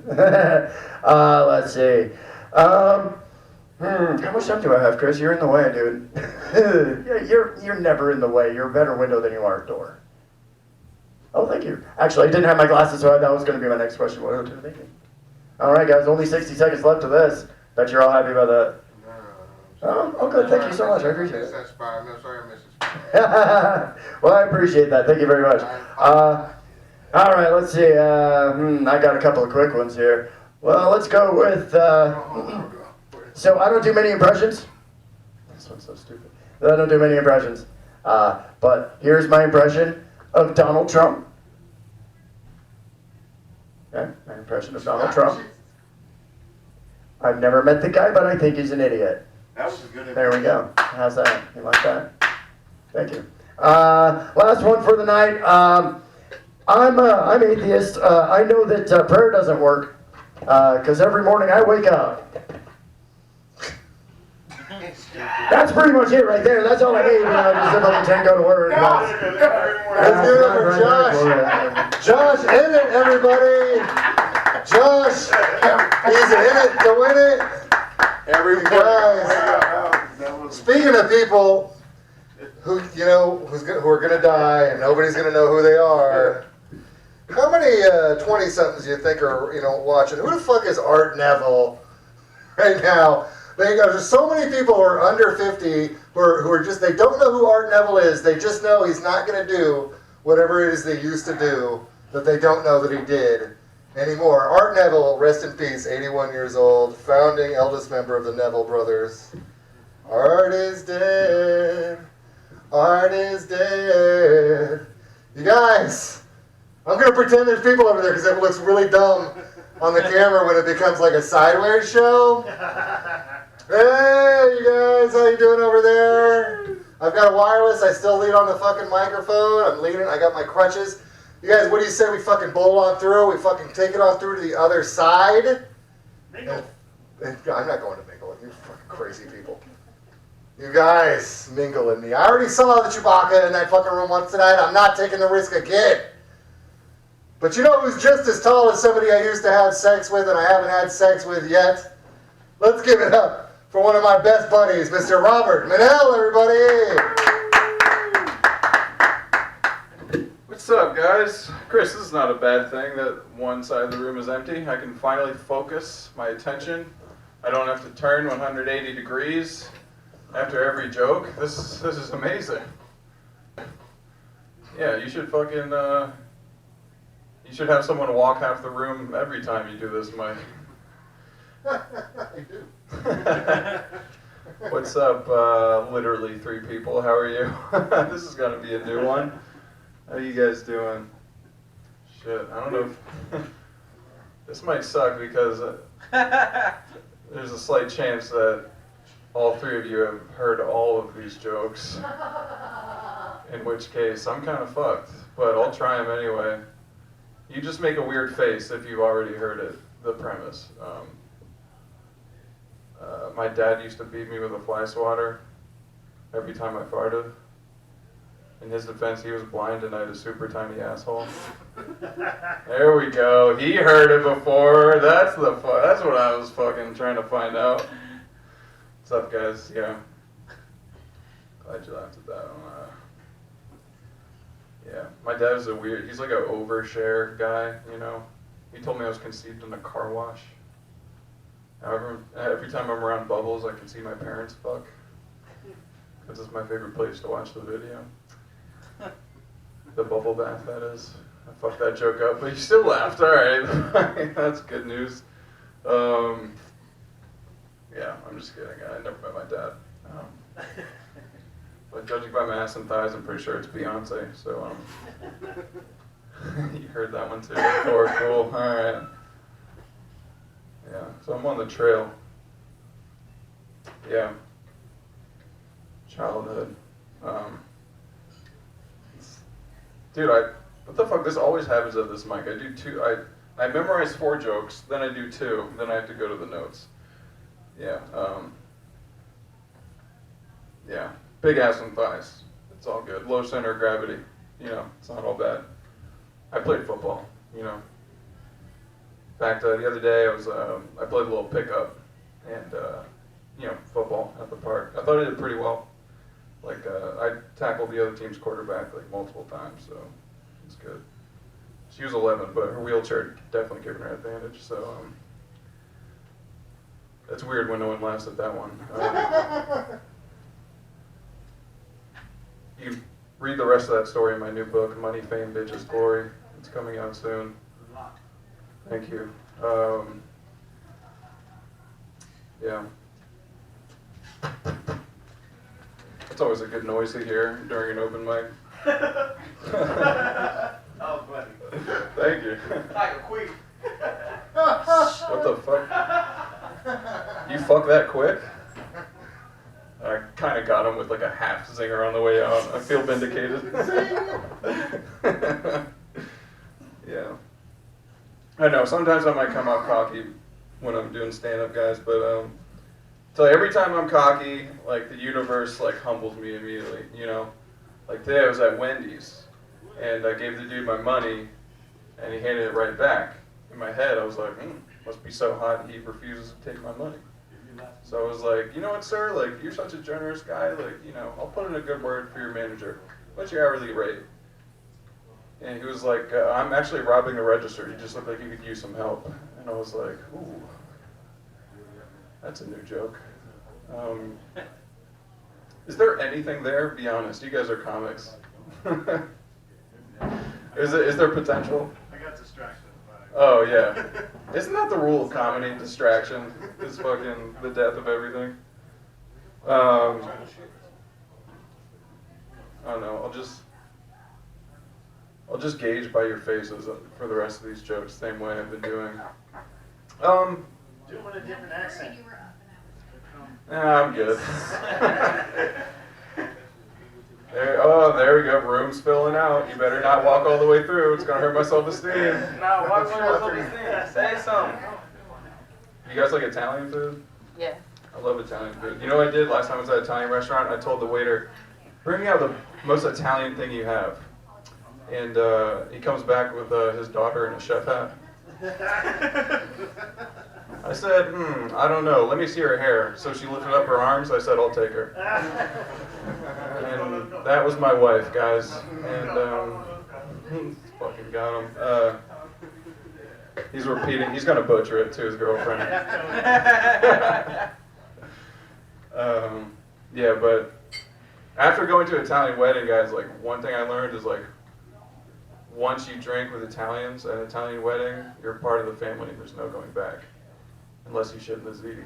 And thank you, Chris. I think your laughter made up for the lack of laughter.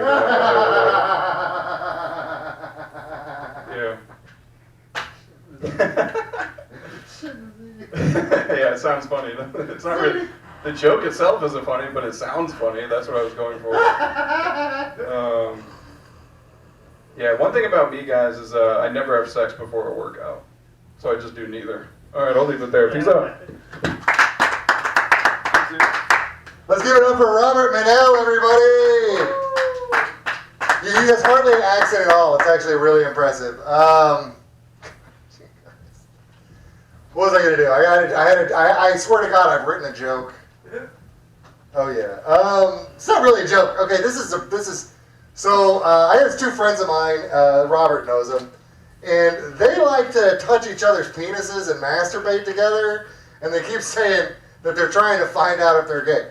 They're fucking gay. They're just terrible at being gay. They're just really fucking terrible, or they're really into edging. You know, I don't know. But you know who's edgy and yet round? And I call him the Snowball. Because he's cold as fucking ice. Let's give it up for my man, the Snowball, Mr. Chris Cox. Bo-Rut, I'm so happy you put this bullshit on the internet now. I'm so happy about that. He's been trying for literally 3 months to make that nickname stick. And I'm gonna be honest, guys. I'm fighting it. I'm gonna say no. I don't like that one. I like that. Is that a fitting nickname for me, Tyler? Snowball? Snowball. Yeah. Fuck you. You know what that is. Snowballing? See, now you're thinking. Okay. Now you know what I he's thought doing. it was just snowball. Yeah, see. Which does fit. It's a triple entendre. Because you're from Alaska. They both do. Yeah. Shit always takes. You know, asking the audience. Look, if I know the whole fucking audience, yeah, I get to just talk at you while I have a microphone in my hand. That's proved me wrong. Welcome back. Thanks. No, not you. Fuck you. You don't matter. They're actual audience members. Comedians aren't real people. Now, when a friend of mine gets infected with baby, I try to do the right thing and I cut myself out of their life. Now, the exception to this rule is a friend of mine named Katie Kent Nutting. Okay? She is a huge Harry Potter fan. And so she named her firstborn son after one of her favorite characters, Sirius Black. That child's name is Sirius Nutting, ladies and gentlemen. I cannot tell you how proud I was. You missed my name. My name is Chris Cox. Okay? I cannot tell you how proud I was when I found a child with a more porned up name than I had. Are you kidding me? At 8 years old, I was 100% sure that was the only fucking job I could do. Just because my name. Yeah.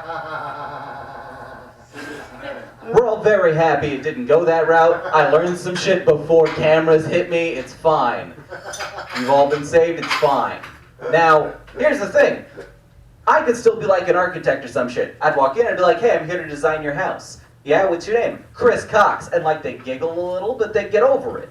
This kid can't fucking do it though. Hey, I'm here to design your dream home. Yeah, what's your name? Serious Nutting. No, you're not. Get the fuck out. Get me somebody with a normal ass name, and you can go be with Roger Steele, whoever the fuck you go to. What am I doing today? Okay. I smoke a lot of weed. And so I get real confused when bathrooms exist in 2 time periods at the same time. You ever have that moment where like you walk up to a toilet and you pee, and then it flushes on its own, and then you walk up to a sink, and then you stand there like an idiot waving your hands at nothing because it turns out it's like just a normal ass sink? Okay, you can't have half your bathroom in the Jetsons and the other half in the Flintstones. It's not fucking fair. No, I'm gonna make that joke work someday. I believe in it. It's only been 2 weeks. Let's see. Everyone gets mad at you when you say you hate children. But like, I like to think that there's gonna be a moment in a zombie apocalypse where I get to really shine. You know? Like, it's gonna be a whole troop of Girl Scouts between us and an exit, and all of a sudden the camera's gonna zoom out and pan over to me, and I've got my hammers and my crazy eyes out. Thank you. I'm glad someone liked that one. That's cool. I'll take that. I'll take that. No one laughed last time, so look, that's progress, Bo, right? I don't need your sad laugh. Even HotBox laughs at something that nobody else Let's see. Sometimes people say that I'd make a good dad, but like, I lost my car for 23 hours. Like, I need you to understand, no one took my car, no one towed my car. I parked somewhere, and then I left my car there and could not remember how to get back to that point. And for 23 hours, okay, I couldn't find it. That night, I realized I couldn't. I was walking around for 3 hours just doing a grid, trying to play the beep beep game, you know? And after 3 hours, I'm at a point where like I'm just holding the remains of the food I had at the bar. And I'm kind of just, because it's in these Converse shoes. They're not great. They're very flat-footed. They're not good for walking for long periods of time. And so I've got like a limp going on, right? And this same fucking lift drives by me like 4 times. I see the same orange glow in the dashboard each time. And like the 4th time, I'm like, fuck it. And my phone has been dead for like an hour, so like I can't just order one. But I would really like to get home. And so I just start waving at the lift dude. And it didn't work, guys. It didn't work. He didn't stop for the person that looked like they were on meth for some reason. I don't know. It was a learning experience. Turns out you just gotta go find somewhere, charge your phone, and then act like a normal human being, and they'll come right to you. Who knew? Who fucking knew? So when I lost my car, I posted about it online. And like, here's the problem with having comedians as your primary friend base, okay? Because I made a post and I asked, hey, I know that like 9 of you live in this fucking area. If you see my car with this license plate, can you like tell me where it is so that I can find my car? And 40 fucking comedians posted nothing but fucking dude, where's my car gifts. 2 hours of just Sultan, dude, where's your car? Sweet, dude. Sweet, that's it. That's all I got. Fuck you guys.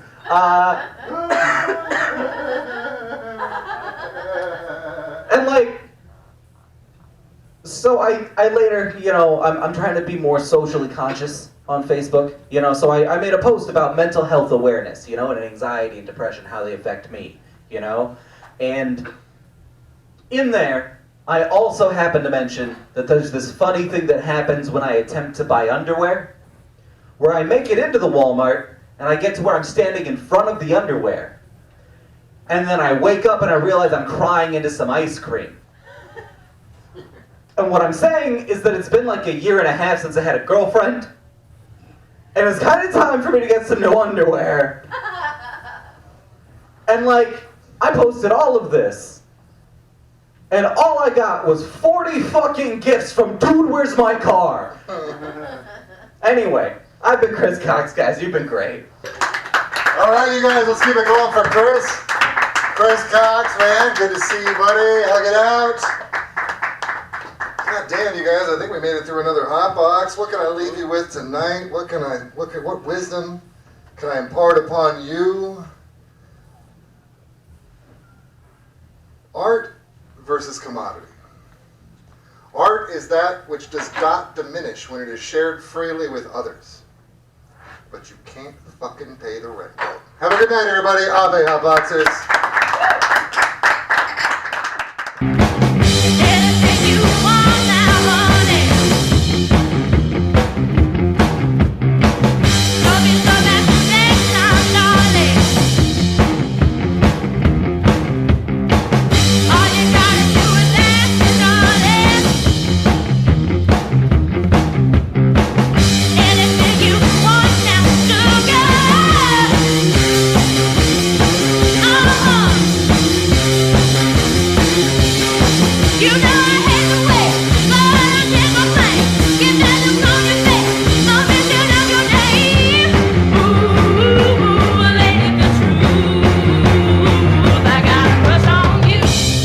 Shit for real. Come on now.